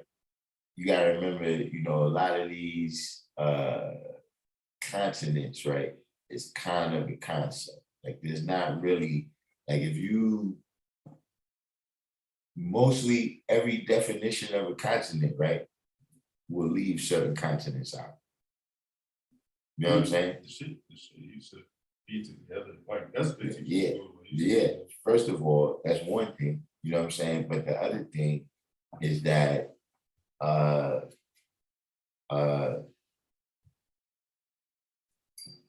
like for instance, if you go by tectonic plates, right? Europe is not a continent. By most definitions, Europe is not a continent. Eurasia is a continent. You understand what I'm saying? By most definitions, that's what I'm saying. It's not really a solid definition of a continent. You understand what I'm saying? You know, Australia is a continent, Greenland is not a continent. You know what I'm saying? It's a lot of different, you know, then you got Oceania, that's mostly underwater, you know what I'm saying? So you know, with that's just the it's like just it's one of them European explorer concepts. You know what I'm saying? When they went around and they needed to categorize things as a certain way, then they, start saying this is content, that's a content.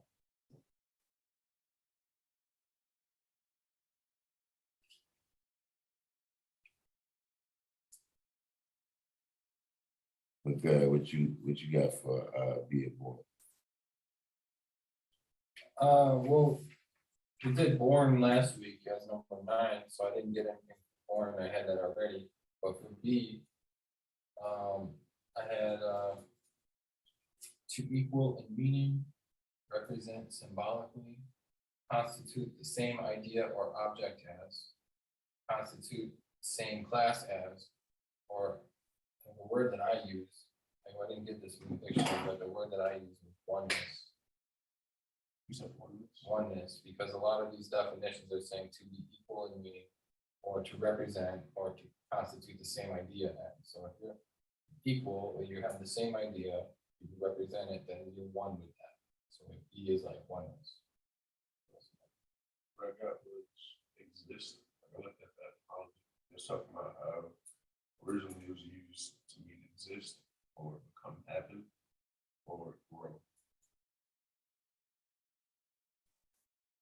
Mhm. I don't know, born, like we spoke about born. Or character.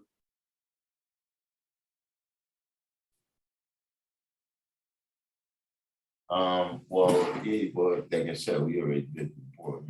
Be means to exist. You know what I'm saying? Like that was the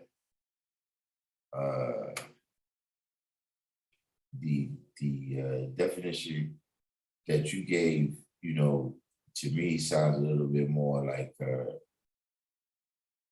person speaking about your being. You know what I mean? Like your, what is your being?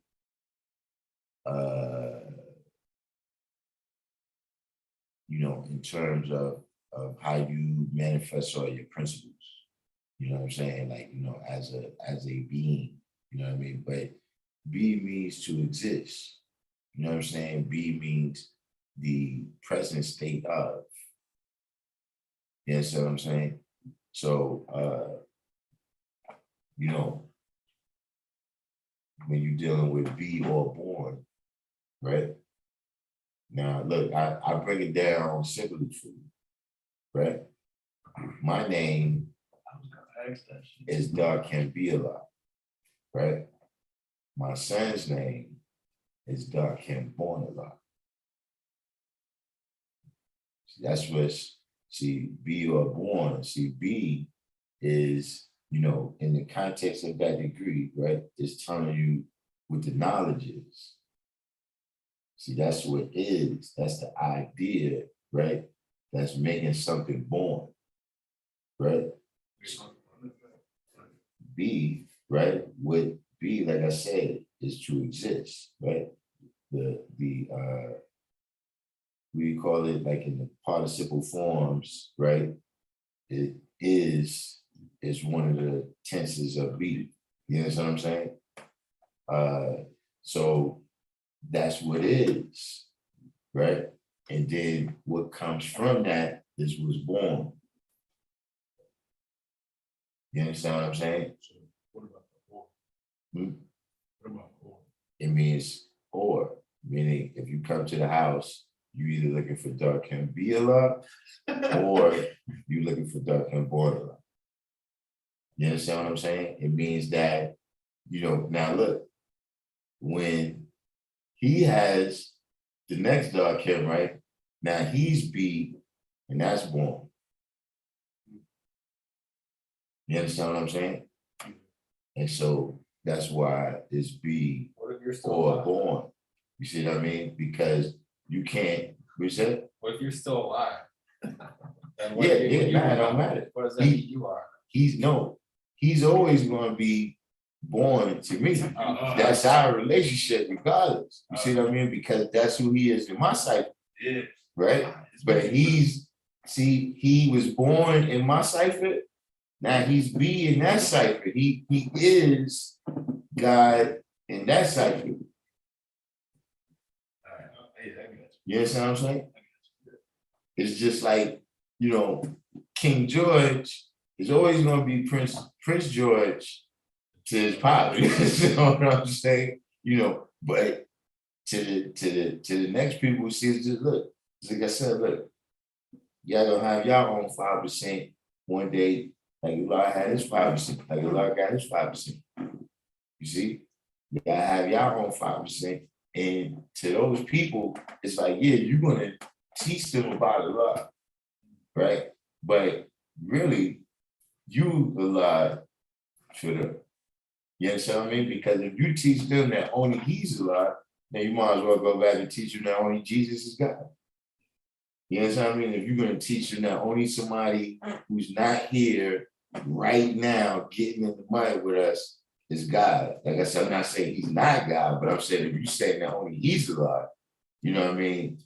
And then you teaching about a mystery God. You know what I mean? If you somewhere and the people can't see Him, they can't come here and even see this picture. Like you got people had the knowledge decades, and they see like, oh snap, that's a lot. So, that's not what we teach you. Did you drop Christ? Hmm? Did you drop? No, I ain't drop it. What is King explain that? What? Darkim Be Allah Christ. It's from the dark to the light. That's what Christ was. Yeah, the Christ is the light. Absolutely. I thought it was like related to Jesus. That's why I was confused. Nah, yeah, see, he's different. Yeah. See, he was the light to those renegades that he was recruiting all throughout Nazareth. You understand? Yeah. I'm the light in this day and time. That's it. He's a different, all that turning the other cheek. Hopefully no one mistakes this Christ for that Christ. Yeah, so that's all I, But so where we at now? See, See, you wanna go? You Perceived by the eye, apprehend through sight, detect the presence of, come to know, discover, learn or find by observation or experience. wait, say again, fusion.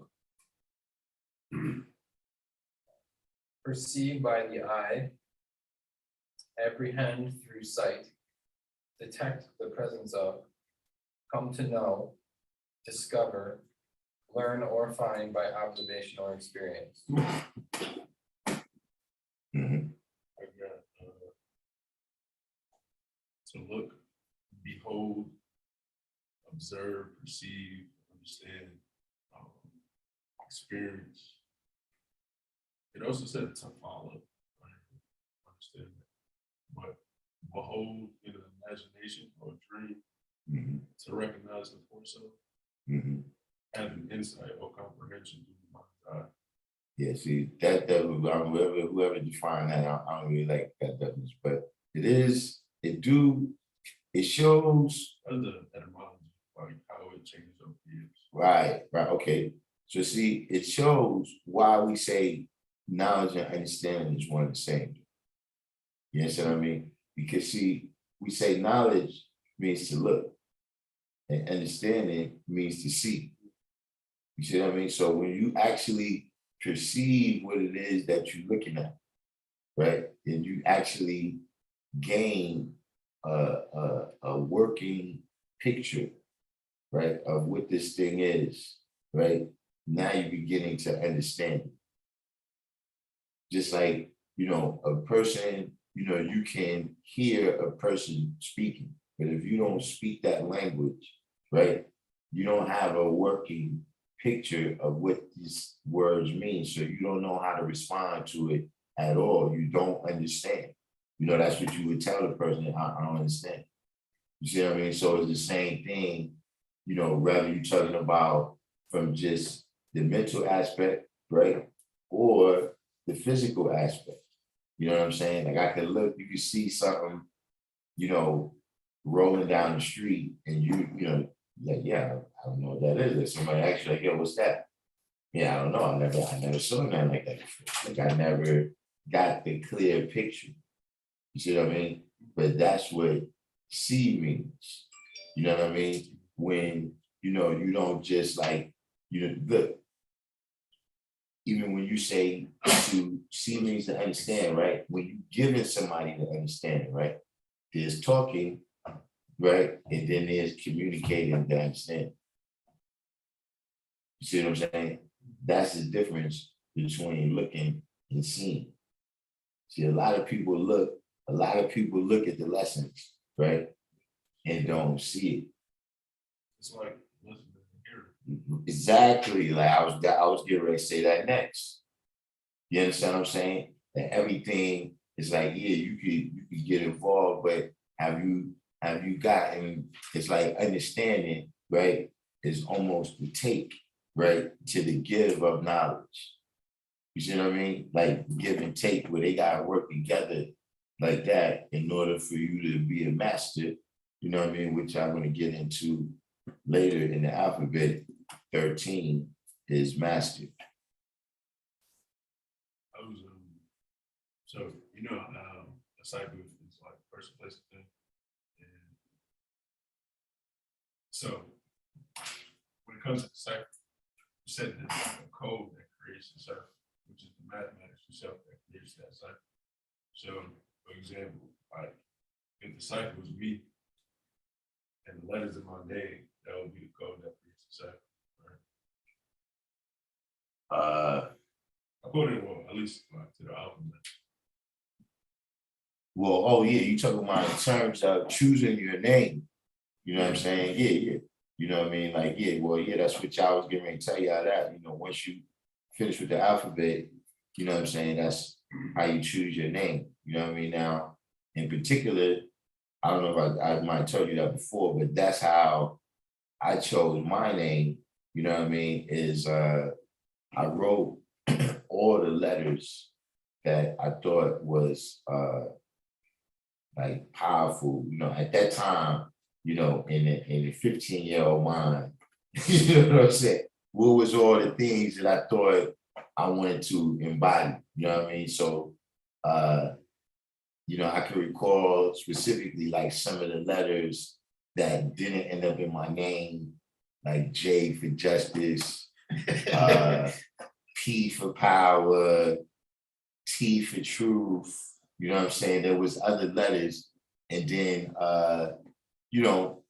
again, being a kid, that was the kind of skills that I had. That was, when the brother said, look, you're supposed to pick your name out the mathematics of the alphabet, right? That was the type of thing that I was used to from school. You know what I mean? Where you write, you take a word and then you make how much words you make out of that word. So I wrote down all of those letters, right? And then I made as much words out of those letters as I could. And then Darkim was the name that had the most letters, and it sounded like something from this language. You know what I'm saying? Like, it was other people before named Darkim, but I had never heard nobody named that at that time. So that was another thing that it fit for me, is that I wanted my name to be a little bit unique because, a lot of people had names that kind of came with a reputation because of how many people already had that name. Like at that time, every block had a Justice, a K-Born, a Wise, Scientific, a Supreme. You know what I'm saying? Like these was the regular, like even if you hear people, like probably if you watching that show, Kanan, those are the names you probably hear.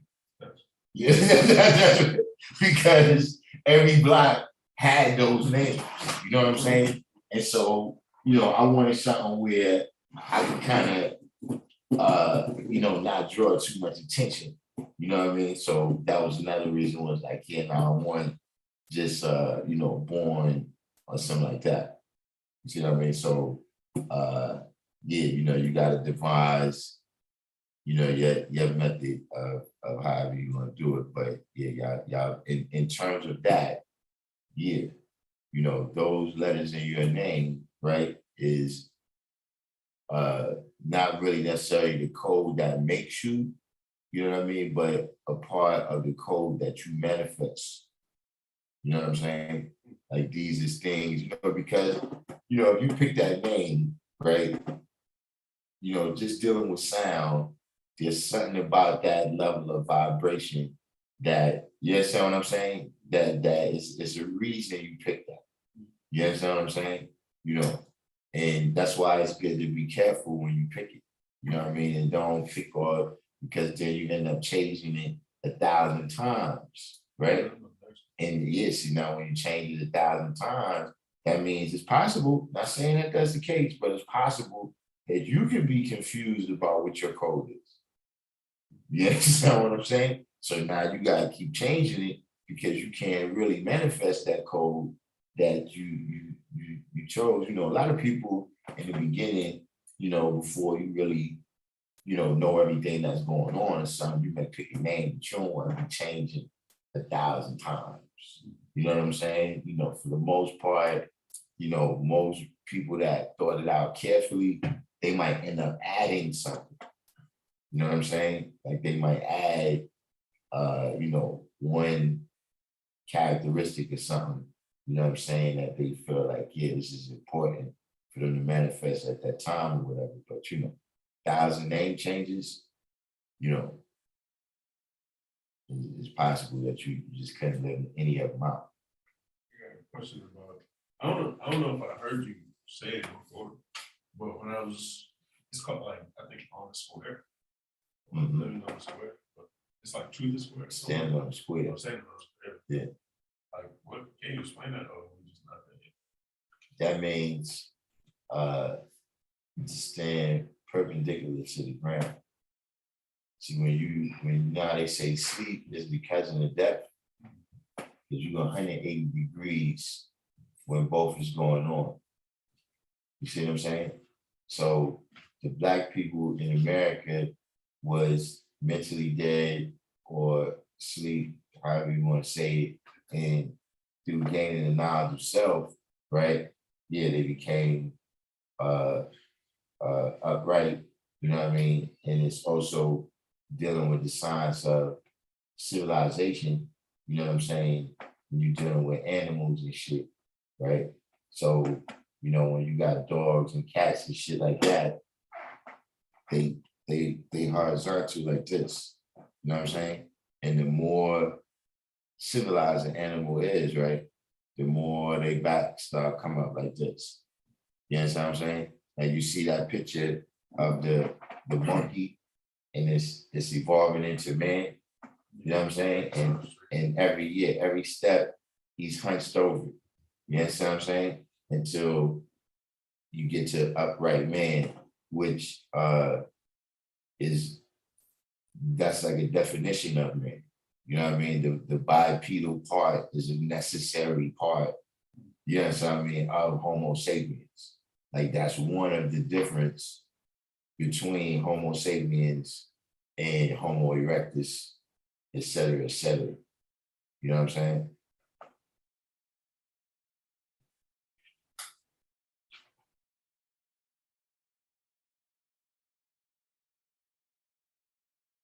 What is this? I think complete just catching up. Complete just catching up to us. But so you got 4 is divine and destroyed. Wait, 4, you said 4? 4 is D, divine and destroyed. Oh, you're doing the alphabet. Yeah. Oh, I didn't even start the alphabet. That's not what you just. That's what you just. Oh, that's what this was? I didn't even know this was, I didn't even know. We had said it before. Yes, you look. I took the notes, you said to look that up, but I didn't even say that was the alphabet. Oh yeah, that was my mistake. But yeah, you gotta, you gonna, but you know what? The way you're doing it, it's nothing wrong with that. Because see, when you get ready and you write it over in one book, then you organize it. You see what I'm saying? But 5 is E, equality. 6 is F, father. G, or 7 is G, God. 8 is H, he or her. Matter of fact, what's that? You said that was 8. 9 is I,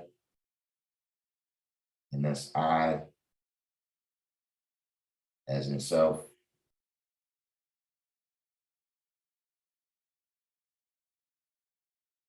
10 is J, justice. 11 is K, king and kingdom. King or kingdom. L, or 12 is L, love, hella right. Love what? Love, comma, hell, or right. Wow. And 13 is M, master. So that's the first half right there. Y'all already know what to do with that. So what, I'm kind of curious why you have love, hell, and right. On L. What does it mean? Well, only one of them starts with L, but the other two are associated with love. Hell and right are associated with love.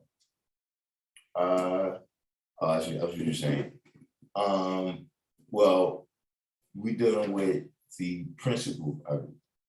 You understand what I mean? And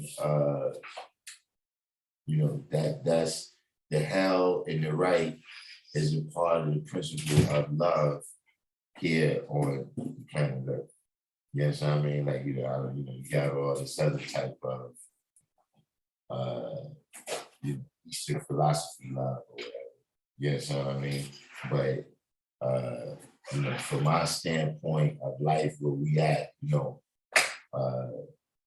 love is something that is one of those ideas that it's like an esoteric thing, but it's physical, it's an action.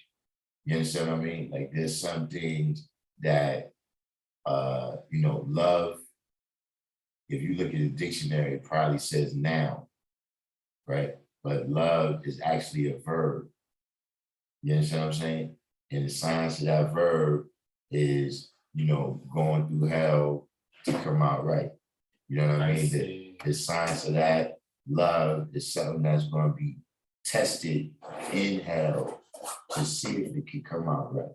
Interesting. You see what I mean? So yeah, that's almost like it don't start with that letter, but it's a part of that principle. It's sort of related to some Christian teachings on love in some ways, because they say Jesus represents love, went through hell. Yeah, right. Yeah. But that's interesting. You know what I'm saying? But that is, that's the, one of that's the test of love. You know what I mean? Does it survive, whatever is the hell, you know what I'm saying, that the people is faced with, you know what I'm saying? Because it could be you love basketball. You understand what I mean? But then, all the sacrifices that you got to go through, you know what I'm saying, when everybody else is going to that party, you like, nah, I got a big game tomorrow. You understand what I'm saying? Yeah. So, that's just a part of that principle. You know what I'm saying? The Bible got a lot of principles in it. You know what I'm saying? In between the pimping. In between the pin, Yeah. you say? Oh, yeah. You gotta come to Bible study. You gotta come to Bible study another day.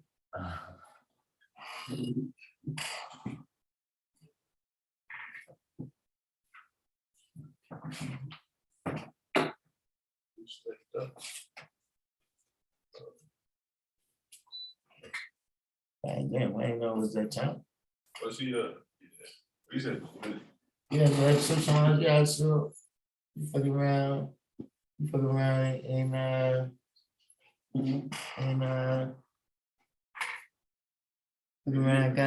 got warmed up in here today or something. So yeah, if number 3 is C, Mm-hmm. that starts with S. Yeah. Or you got one with C. Mhm. Because phonetically it's the same way. Yeah.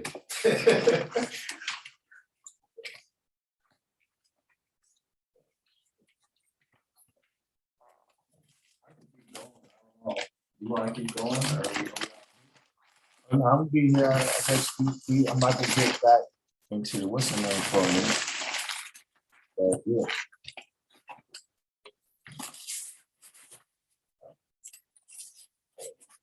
Peace. Pete. Peace.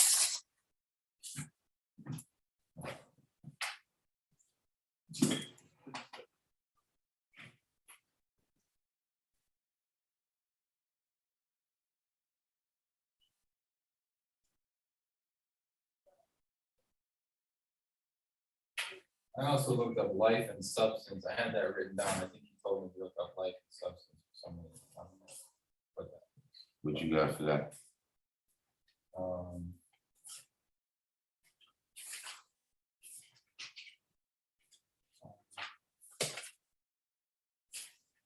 Life, the root words I had live on or live on or live on. Animate being, quality that distinguishes vital and functional being from a dead body or purely chemical matter.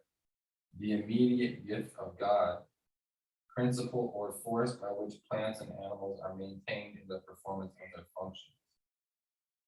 Mm-hmm. See, now, one thing that I detected in that definition, right, is the line wasn't drawn as sharply as I do, right, between life and the living. You see, life is life is focused energy, right? Like you said, that the focus of that particular energy is to animate the body. Right. You understand what I'm saying? Nothing actually happens to that life.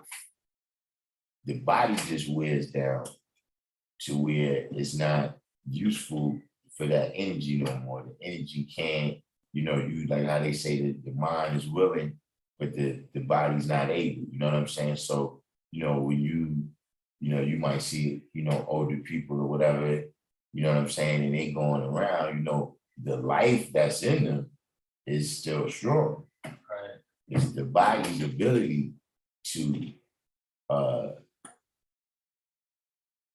communicate that energy. You know what I'm saying? But so things that are living, can die. You understand what I mean? Things that are just partaking in the activities, right, of life can die, right? But now we come into, a good part of what we talk about when we say knowledge of self, right? So when we say knowledge of self, what are you identifying yourself as? You see, if you identifying yourself as the body, then you're gonna die.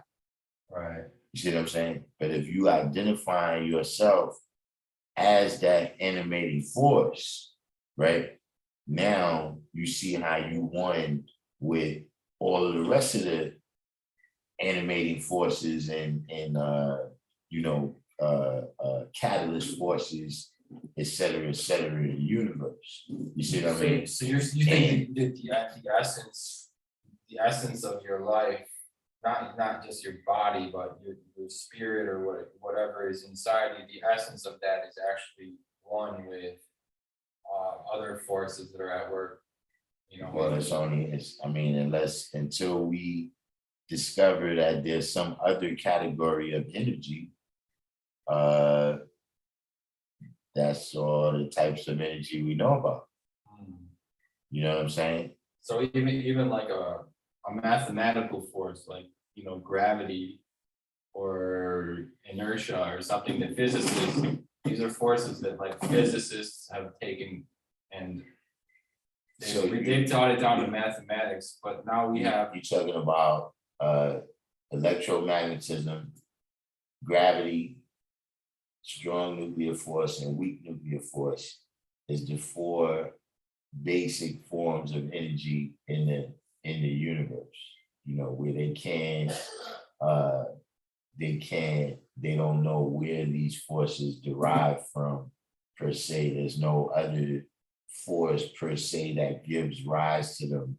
You know, just like, you know, right now, you know, gravity is not understood 100%. So you said the four forces are magnetic and then strong and weak. Electromagnetic, gravity, strong nuclear force, and weak nuclear force.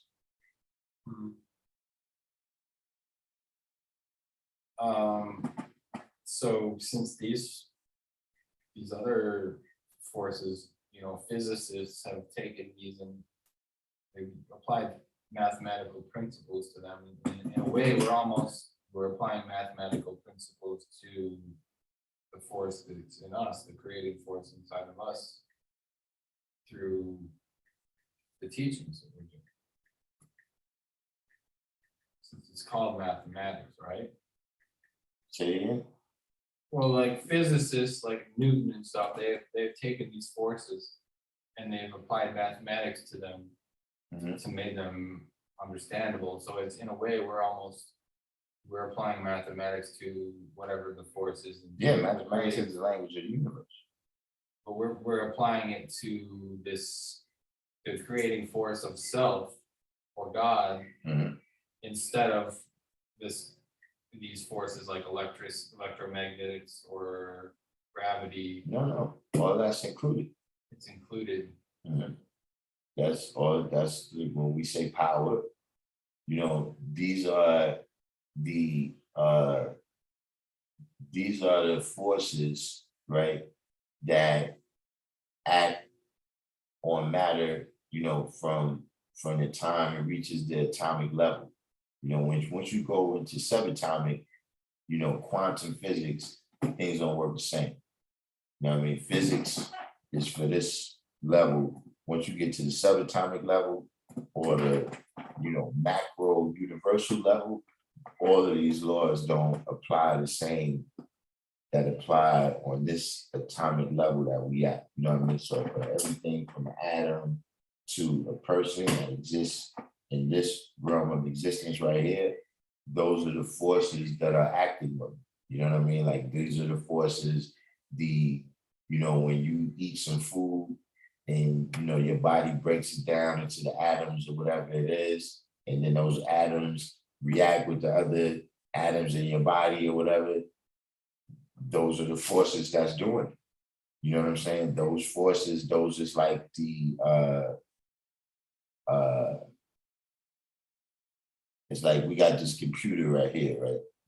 And we see this screen, but it's binary code making the screen. Right.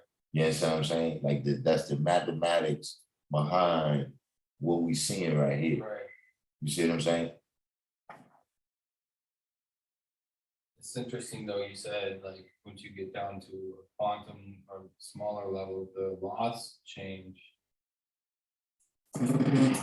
And, you know, now they're coming out with quantum mechanics and they have also quantum computers now. They have quantum computers that are designed on some, Yeah, the way that insides they're work. designed on the gray area in between 0 and 1. Yeah, the way the inside of the computer works, it uses, like the regular computer, is using a regular, or not irregular, but they're using the regular like flow of electrons and things of that nature. Yeah. You see what I'm saying? But when you get to the quantum computing, then they're using smaller atomic particles, you know what I'm saying, to travel and communicate whatever the information that they're passing back and forth. That's I don't even know what they can do with these new computers, but it's definitely going to change things, how things are happening, because it's a whole new. I don't even know what they're doing with them. It's going to be artificial intelligence, probably is what it's really like, a very powerful artificial intelligence.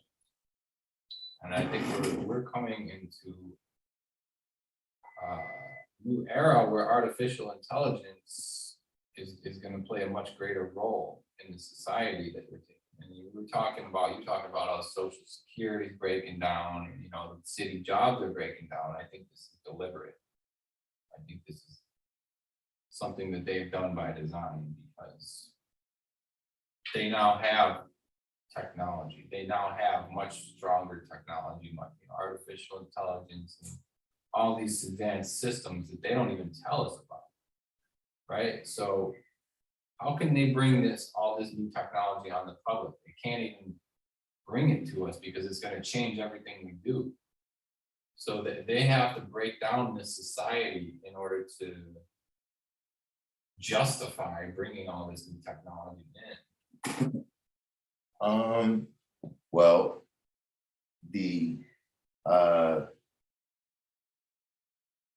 the technology increases the devilishry.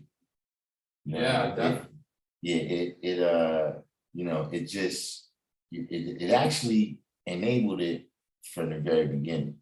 Right. You know what I'm saying? So that's one of the things, like, I don't know if you've seen in the lessons, where it talks about trick knowledge. Yeah. Tricknology Yeah. is made Technology to is technology. yes, it's terminology is it's also used like that to show the kind of that relationship between Definitely. what technology is and Definitely. what it's doing I and what it's really mean, like, for years, ever since I'm 37 now, and I mean, ever since I was like 21 years old, I was waking up to the idea that, like, technology is used for this evil things that they can use to control people. They can use it to lie to people, and they can, and they, like, an inventor or something, he doesn't have this moral responsibility for what his inventions will be used for. He just invents it. Well, the thing is to avoid Armageddon. Yeah. You understand what I mean? So that's what they use technology for. You know what I mean? Like they have their things where it's like they move forward, let's say like the space race or something like that. You know what I'm saying? But like a lot of times the technology saves the day. You know what I mean? Like they was gonna have to give Africa up until they came out with machine guns. You know what I'm saying? Or they was gonna have to give slavery up till they came out with the capitalism. You know what I'm saying? Like a lot of times the slavery. They're gonna have to give up Slavery. Saves the day for not saves the day. No, slavery was about to be over. You're saying it saves the day for the wrong people, though. You said Yeah, saves the day. It was technology. is. Yeah, You know what I'm when you said saying? saves the day, I'm like, wait, Yeah, I thought no, not for the people that's being not for the people that's being oppressed, you know what I'm saying? Yeah, But exactly. for them, yeah, the technology saved the day. That's what really allowed them, like before, like the 1890s, Yeah, before really machine guns came out, mostly European imperialism was coastal cities. You know what I'm saying? Like if you look around like India, Africa, for instance, you'll notice a lot of the big cities is on the coast. right. See what I mean? Because they've been trade cities for hundreds of years.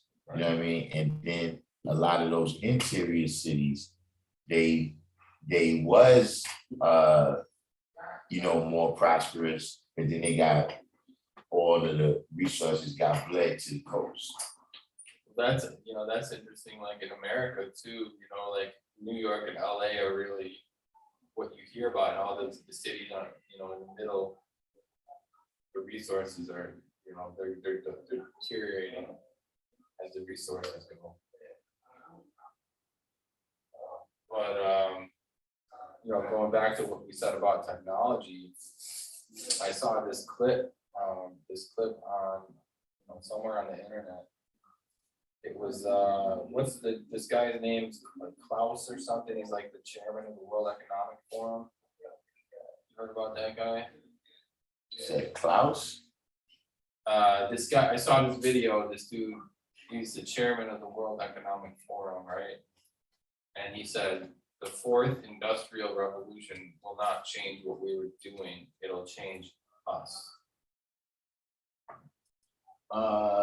I think I know who you're talking about. Like, I think it's Klaus Schwab or something. I think I've been hearing He's about. some really powerful guy, anyways. But like, he said that the fourth industrial revolution will change us. And what I'm taking from that is that this is the reason why they're bringing in all this vaccine and all this. They're breaking down. They don't care if everybody gets fired because they have a whole new industrial revolution plan. And that's based off of all like nanotechnology, DNA editing, and combining humans with machines is essentially what their plan is. Well, from what I understand, what I thought the fourth revolution was, is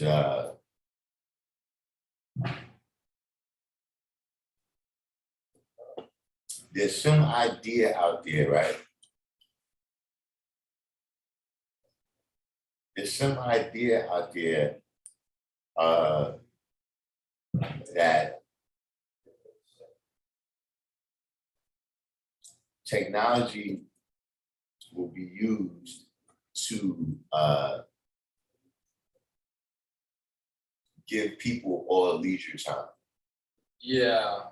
Like Yeah. Well, I've seen there was a thing that was called it was a concept called the Zeitgeist movement. I seen this online where they had this whole city, everything was run by robots, all the food was made by robots, and people didn't have to do anything, and that was their idea of freedom, because the technology was going to take away all the responsibility for people. Yeah, but see, really, that's just taking away our humanity.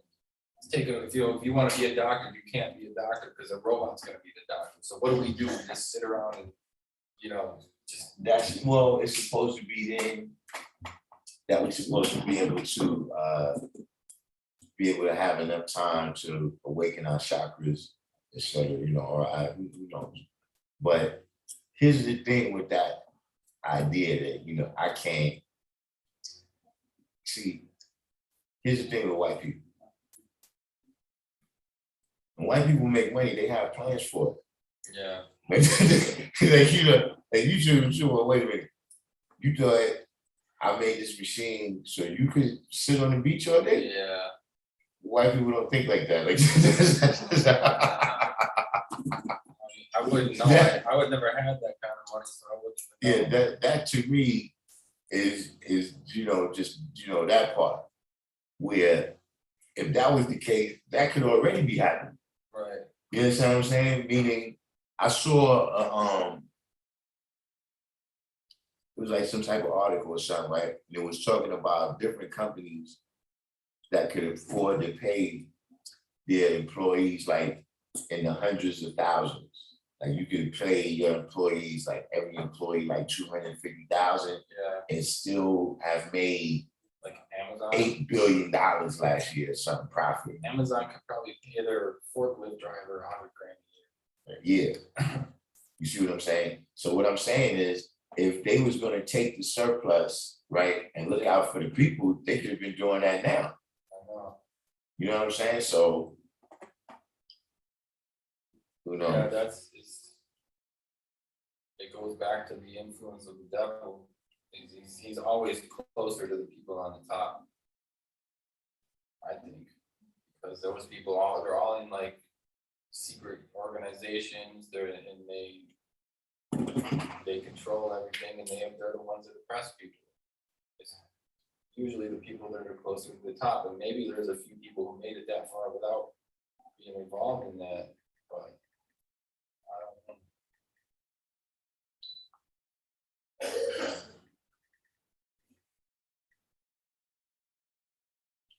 But you know, all them types of ideas, man, about, this is another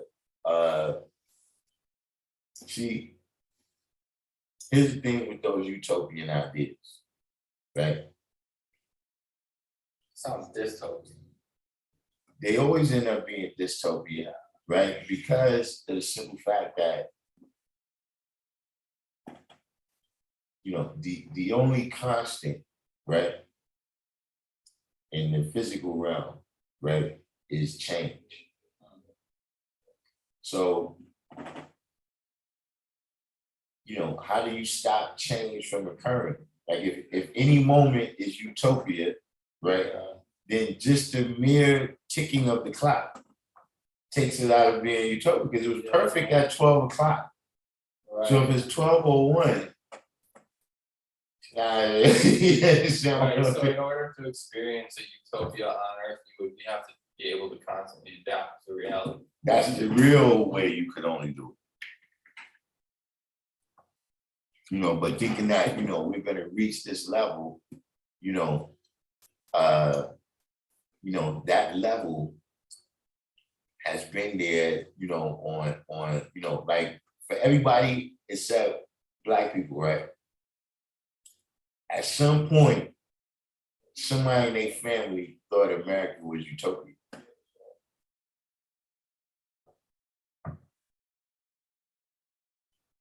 And like you said, generations later, their descendants is living in dystopia.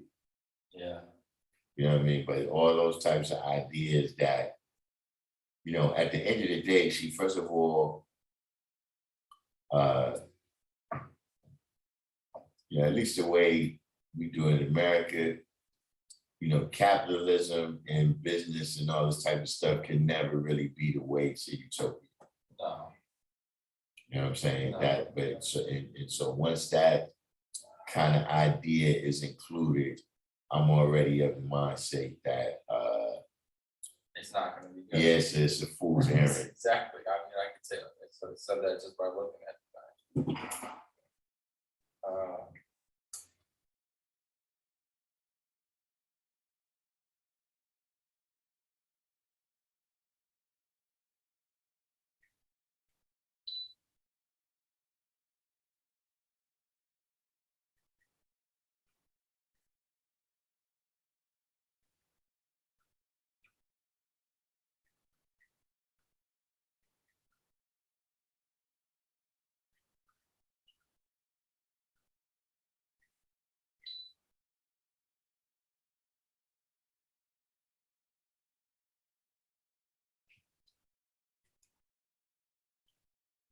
So we have here.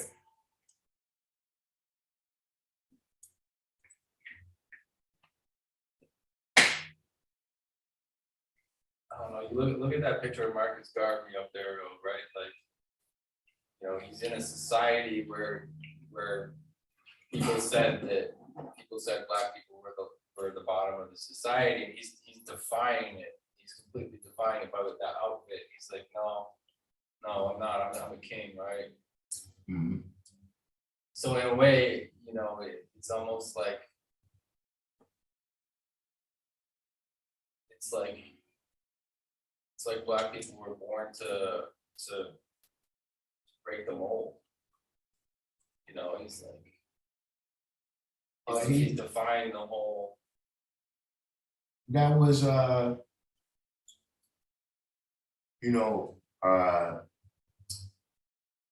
the turn of the century, just in general speaking, once you get really after slavery, Yeah. right? Black people are, there's a lot of people that realize that they have to move their mindset beyond slavery. Right. You know what I'm saying? A lot of them don't know into what yet. Right. So, you have people that, start making, all types of statements about themselves and who they are, and what they represent, because, even a lot of that we say now, right, is, some of it is in retrospect. You know what I'm saying? Meaning, the leakies and that couple that they was the ones that discovered Lucy. Yeah, that was the first hominid bones that they found in Africa. Oh, That was in the 50s. I think that was like 1954. You see what I'm saying? So a lot of things that people are saying, with Elijah Muhammad saying that we the original man and all of that, that wasn't the common kind of scientific theories at that time. You see what I'm saying? But you got a lot of people, him, Noble Ali, Elijah Muhammad, a lot of other people that's kind of reinventing themselves, which that was something that was very important coming out of that slave time. You know what I mean? So there's him, there's a guy we was talking about the other day, Lucius Lehman, who he's the first person that I found that he's a black guy, and he's making these statements that he's the Grand Mufti of Islam, and he's really Egyptian. You know what I'm saying? Like, people are trying to step outside of that slave past because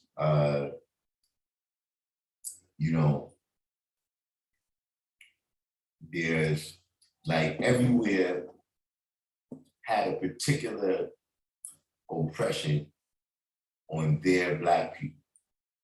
You see what I'm saying? Meaning, for instance, right, you got a lot of black people in that era that we talking about with Noble Ali and all them, right? You had a lot of black people that moved to France, right? Because they was like, yeah, they ton of black people back in America, yeah, France is totally different. But see, we know because of the history of France with imperialism and colonialism to this day in Africa, that they do not feel differently than Americans about black people. And if they do, if anything, it's worse. right. You understand what I'm saying? Like, ask somebody African about the French, like somebody from Senegal. You understand what I'm saying? They're not going to explain it the same way that Josephine Baker and them explain it. You see what I'm saying? So by the same token, America has a particular foot on the neck of black people from America, to the point where, they don't really even want to let other black people in to give us any other kind of ideas, except that we slaves. You know what I'm saying? And so, like I said, being that it's like, okay, America, they won't let a former American slave move certain ways, but if you're some kind of diplomat from Africa or something, we'll let you move it, different because we don't care. You see what I'm saying? Yeah. So brothers start noticing that and say, you know what, I need to pick up a different identity or identity of respect. Yeah. You see what I'm saying? So you start seeing that kind of thing. But if you look at America as like the system, right? And you look at where white people are and where black people are, you know, white people got lied to also, but they were lied to in a way that made them comfortable. They were lied to in a way that made them feel superior, but it was a lie. Well, So they're in this world of like this bubble. So I don't see how any way a white person can really make a revolution because they're in this bubble.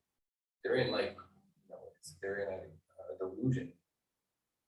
Black people are the only ones that were exposed to the reality of America. So it's like the history of it puts them in more of a position to have any chance of creating a change in this country. well, I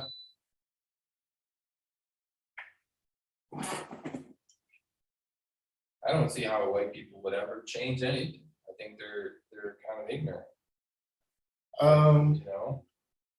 well, it's the masses. Yes, I'm saying. You know what if you ever get a chance, right? There's a lady that wrote a book and shit. You know, the title of this book is wild funny every time I think about it, right? But she got a book called White Trash, a 400-year history. You know what I'm saying? I'm dead ass. And basically, it's the story of how the kind of landed gentry and the aristocrats of Europe never liked the masses of white people. You know what I'm saying? And that, the only reason they brought them here the whole time was just to use them, you know what I'm saying? In the beginning, before they, decided that we're gonna do this exclusively with Africans, they was bringing the Europeans over here to do indentured servitude. Right. You know what I'm saying? They got something in England called a great enclosure. And at a certain point in Europe, wool became the most expensive substance. You know what I'm saying? And before that, the peasants had a right to be on the land where they was born. You know what I'm saying? You could make them work and tax them and all that, but you couldn't kick them off and shit. You know what I mean? But once wool became the most expensive substance, the king wanted all the land where those peasants was farming. He wanted that for his sheep to graze. So they kicked all the peasants off the land and they went into the inner cities. And that's when a lot of what we know now as inner city crime kind of, in America now, they transported that from over there because now these people had no, they've been living in the fucking field their whole life, and now you put them in the city. So, women is prostituting, dudes is robbing and stealing, et cetera, et cetera. So as they arresting those people, that's when you hear that the first people they brought in America was the criminals and shit. It's those people. You know what I'm saying? And so they coming over here, but really the idea is that by the time the 7 years is up for your indentured servitude, right? You're supposed to die. You know what I'm saying? Now, you know, like in this book, the way she was explaining that, even in terms of the kind of American saying that, you know, you always hear them say, "Go west, young man, go west." And he was like, yeah, that, you know, that sounds all nice, but he was like, what that was also saying is that all these new Europeans that's coming to America, yeah, we already got the East Coast locked down. Get the fuck out of here. Go west and try to find yours, because we, you know, and so they start bringing white people over here to be slaves. They start bringing them over here to fight with the Indians. The same way the Jews, they send a couple of Jewish people out to live on the frontier, knowing that they're going to get in some static with the Palestinians. And then that's going to give them grounds to go over there and bomb them. You see what I mean? So we're going to send white people out on the frontier. Yeah, go ahead down to Texas. You know what I'm saying? You know, all these different places. So now we got, you know, we recruited an army here of people that we could convince, like, yeah, those Indians, they want to scalp you and shit and kidnap your daughter. So again, like I said, you got these individuals who is, you know, they put in the most work and none of the benefit actually goes to them. Yeah. You know what I mean? So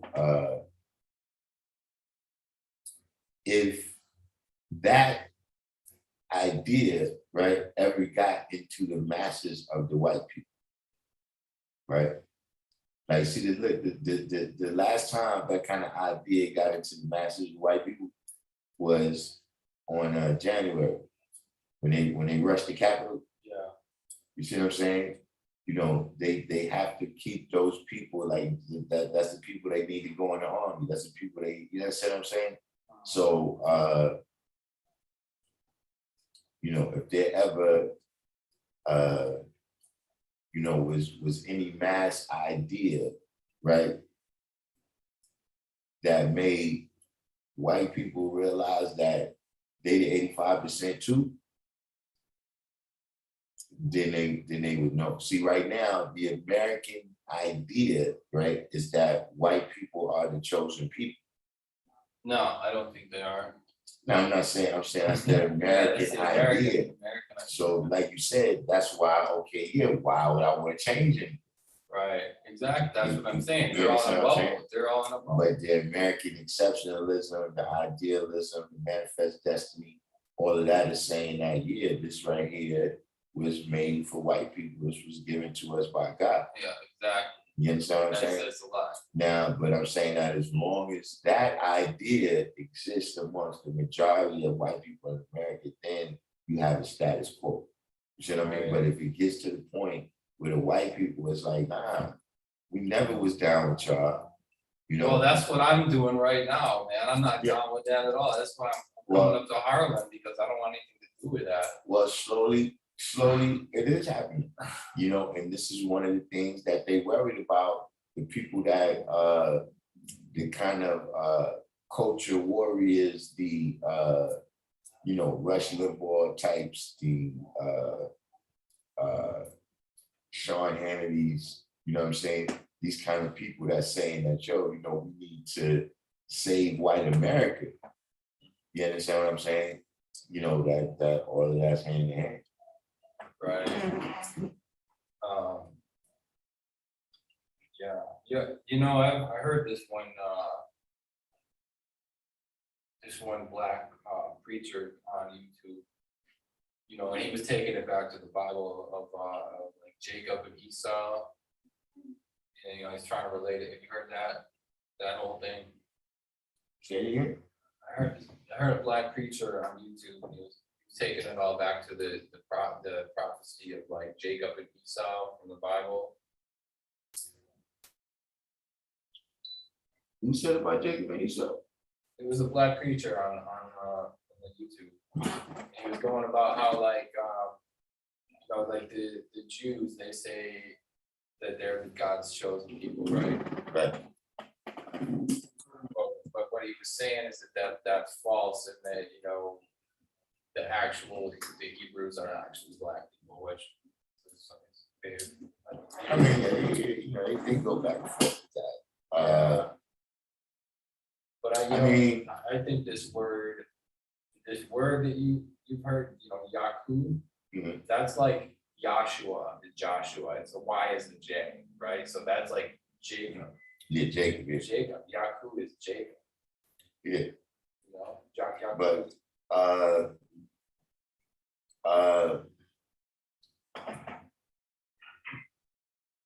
see, the Bible, all religious books, right, Yeah. is designed to make that people the chosen people. You understand what I'm saying? Like the Quran makes the Arabs the chosen people. You know what I mean? The Torah makes the Jews the chosen people. The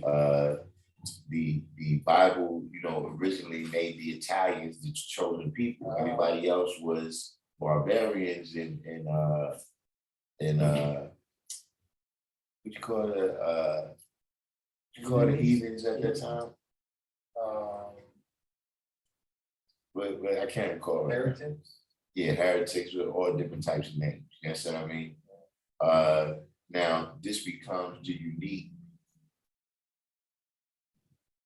This becomes what the oppressed people that was oppressed through Christianity, right, begin to see is that, yeah, Christianity is not doing that for everybody.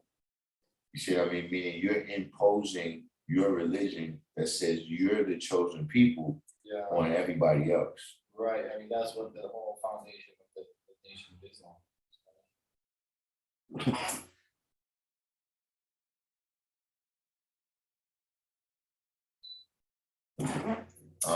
That's what they were saying basically, that the foundation of the Nation of Islam was that Christianity was imposed on them. It's a white Jesus. I mean, all of these things is, whenever everybody gets the knowledge, it's like when you get the knowledge, right? It's like somebody turning the lights on. Yeah. Right. And it's all this stuff that's been around you the whole time. But then once you get the knowledge, you start noticing it. Yeah, but you know what? One thing I can say about Christianity is like black people did it really well. Like the way the music that they did in church was like that was just way. Oh, that's another bad habit that we got. What? Black people is we'll take some shit that was meant to oppress us and do it better than the oppressor ever could have imagined. But the thing is it's like I don't think that's really when you get into a church and you have people that are really feeling it like that, like I think they've actually found something. They've actually they tapped into something that the white people didn't even know about. The Africans is worse than us. Like the Africans believe in Islam more than the Arabs, and they believe in Christianity more than the Europeans. Like I seen a dude, he told all the women in the church to come with no panties on. So that's nonsense. So that their spirit could be free. So the spirit of the Lord could be free. They can't hold back from the Lord.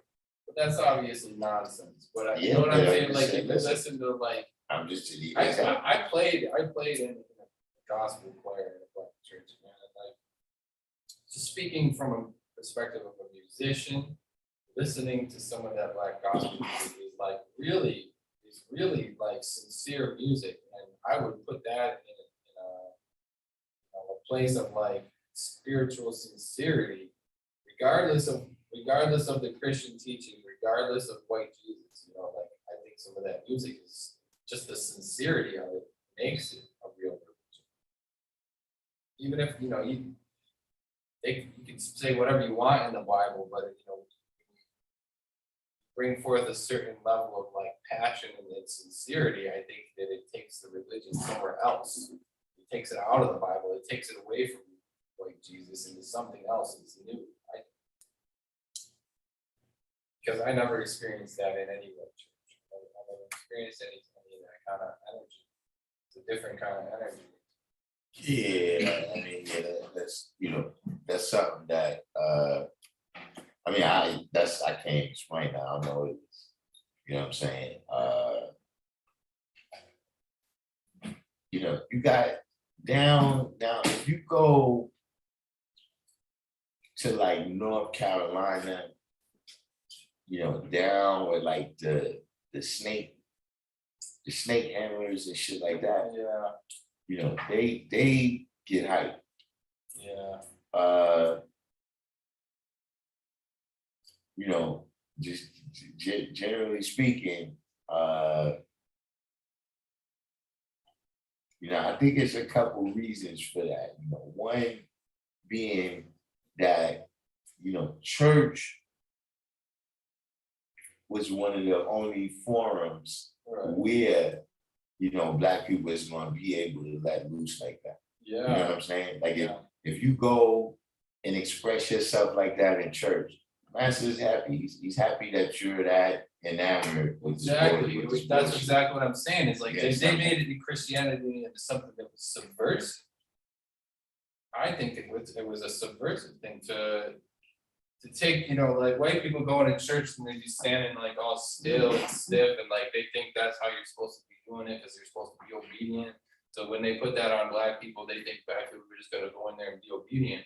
But really, they were in there expressing themselves in a way that was not submissive to some white man. It was really like, it was about like bringing forth the energy of God. It was something different, and that's not everybody. That's not, obviously, I don't think everybody's in that category, but I think there was definitely some people where they had some different kind of, There was energy. something that happened though. What? Black people first didn't really accept it. It wasn't wholesale acceptance like that. I'm not exactly sure what the phenomenon was, but there was a certain point at which they all, because in pockets you still see the preservation of certain customs, whether it's the food or whether it's the music, whether it's the worship. You see pockets where the culture was retained. But then you have, what the Nat Turner, right, was a preacher. And apparently some of this plot was hatched in the church, amongst, his other church brethren or whatever. So Nat Turner was also significant.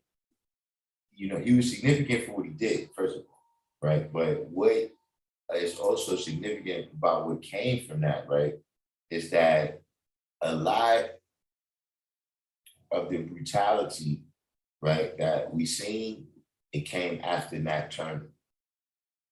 Like, this is when it's like, we really have to beat fear into these people now. Like, we have to chain everybody up now. You understand what I'm saying? What did he do? He did a rebellion where he killed some white families, some white slave master families. Yeah, he just went around and then they got the slaves from each house and then they went into Right. the next house. Yeah. You understand what I'm saying? So when that happened, two results from that, right, was the brutality on the plantation went up.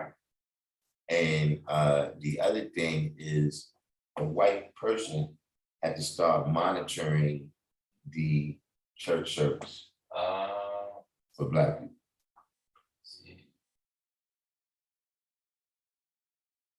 All the way up to the founder of Pentecostalism is a Black man.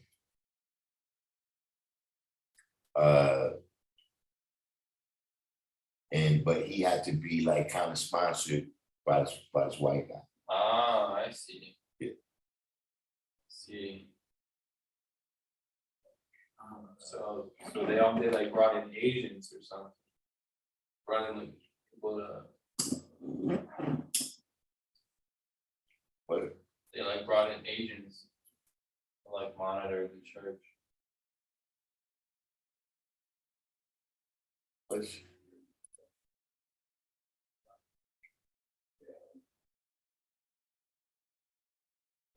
But y'all having some type of side rally?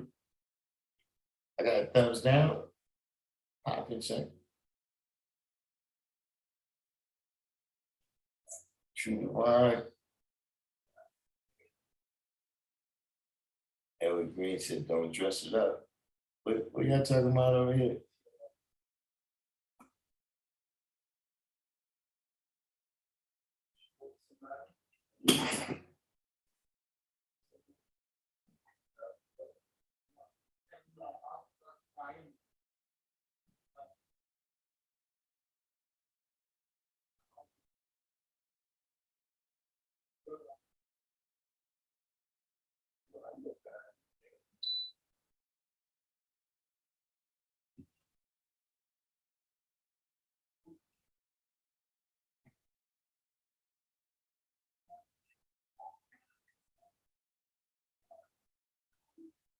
Some real crazy people in this world. Chill, what y'all talking about? Don't dress something up. Oh man, we getting out there now. It's 11 o'clock. Oh, it's 11 o'clock. Yeah. Wow. I should probably get going. You said, oh, how black people put their own twist on Christianity. Yeah, I'm telling you. I used to go to church like that with my great grandmother, you know, where, you know, I seen cats come in. I seen cats come in like the motherfucking Jungle Brothers or listen, I seen motherfuckers come in, set up big ass speakers like Jimi Hendrix and shit. You know what I'm saying? Listen, I see concerts at what's that, Mount Zion First Calvary, something, Mount First Zion, something. Mount Where's that? First Zion, I think. Every Green, so I was arrested. Actually, yeah, you was using the church for a serious. You had the white gloves? You had the white gloves?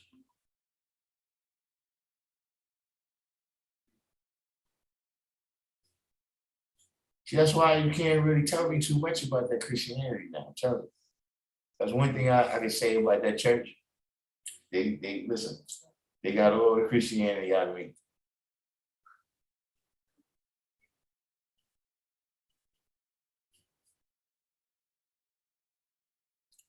So you used to go to church with Clay the Raider and George the Animal.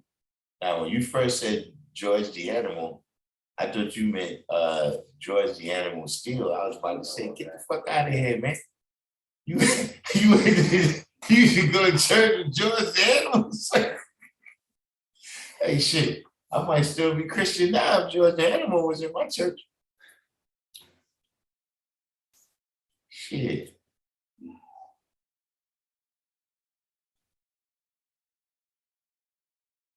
Oh, man. I'm surprised you're still alive, man. You was in the church and asking them who God's mother was. What they said, Mary? She out of pocket.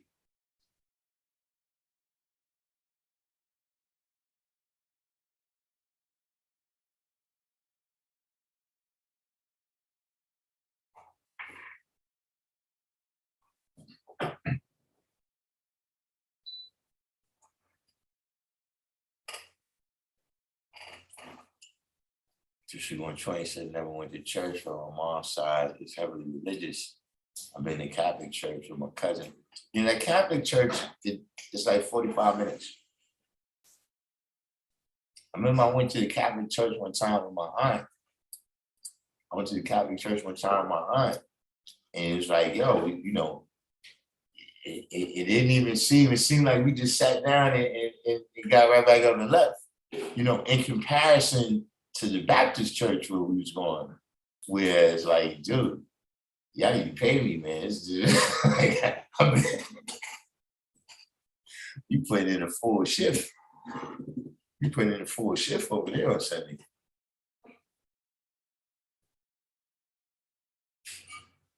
Don Bishop getting kicked out of Sunday school.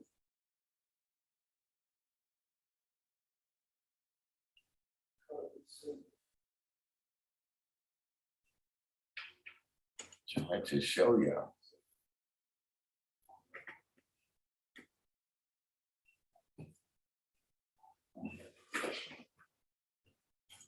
Oh yeah, yeah. See that? Yeah, they ain't never think about putting me in a Catholic school.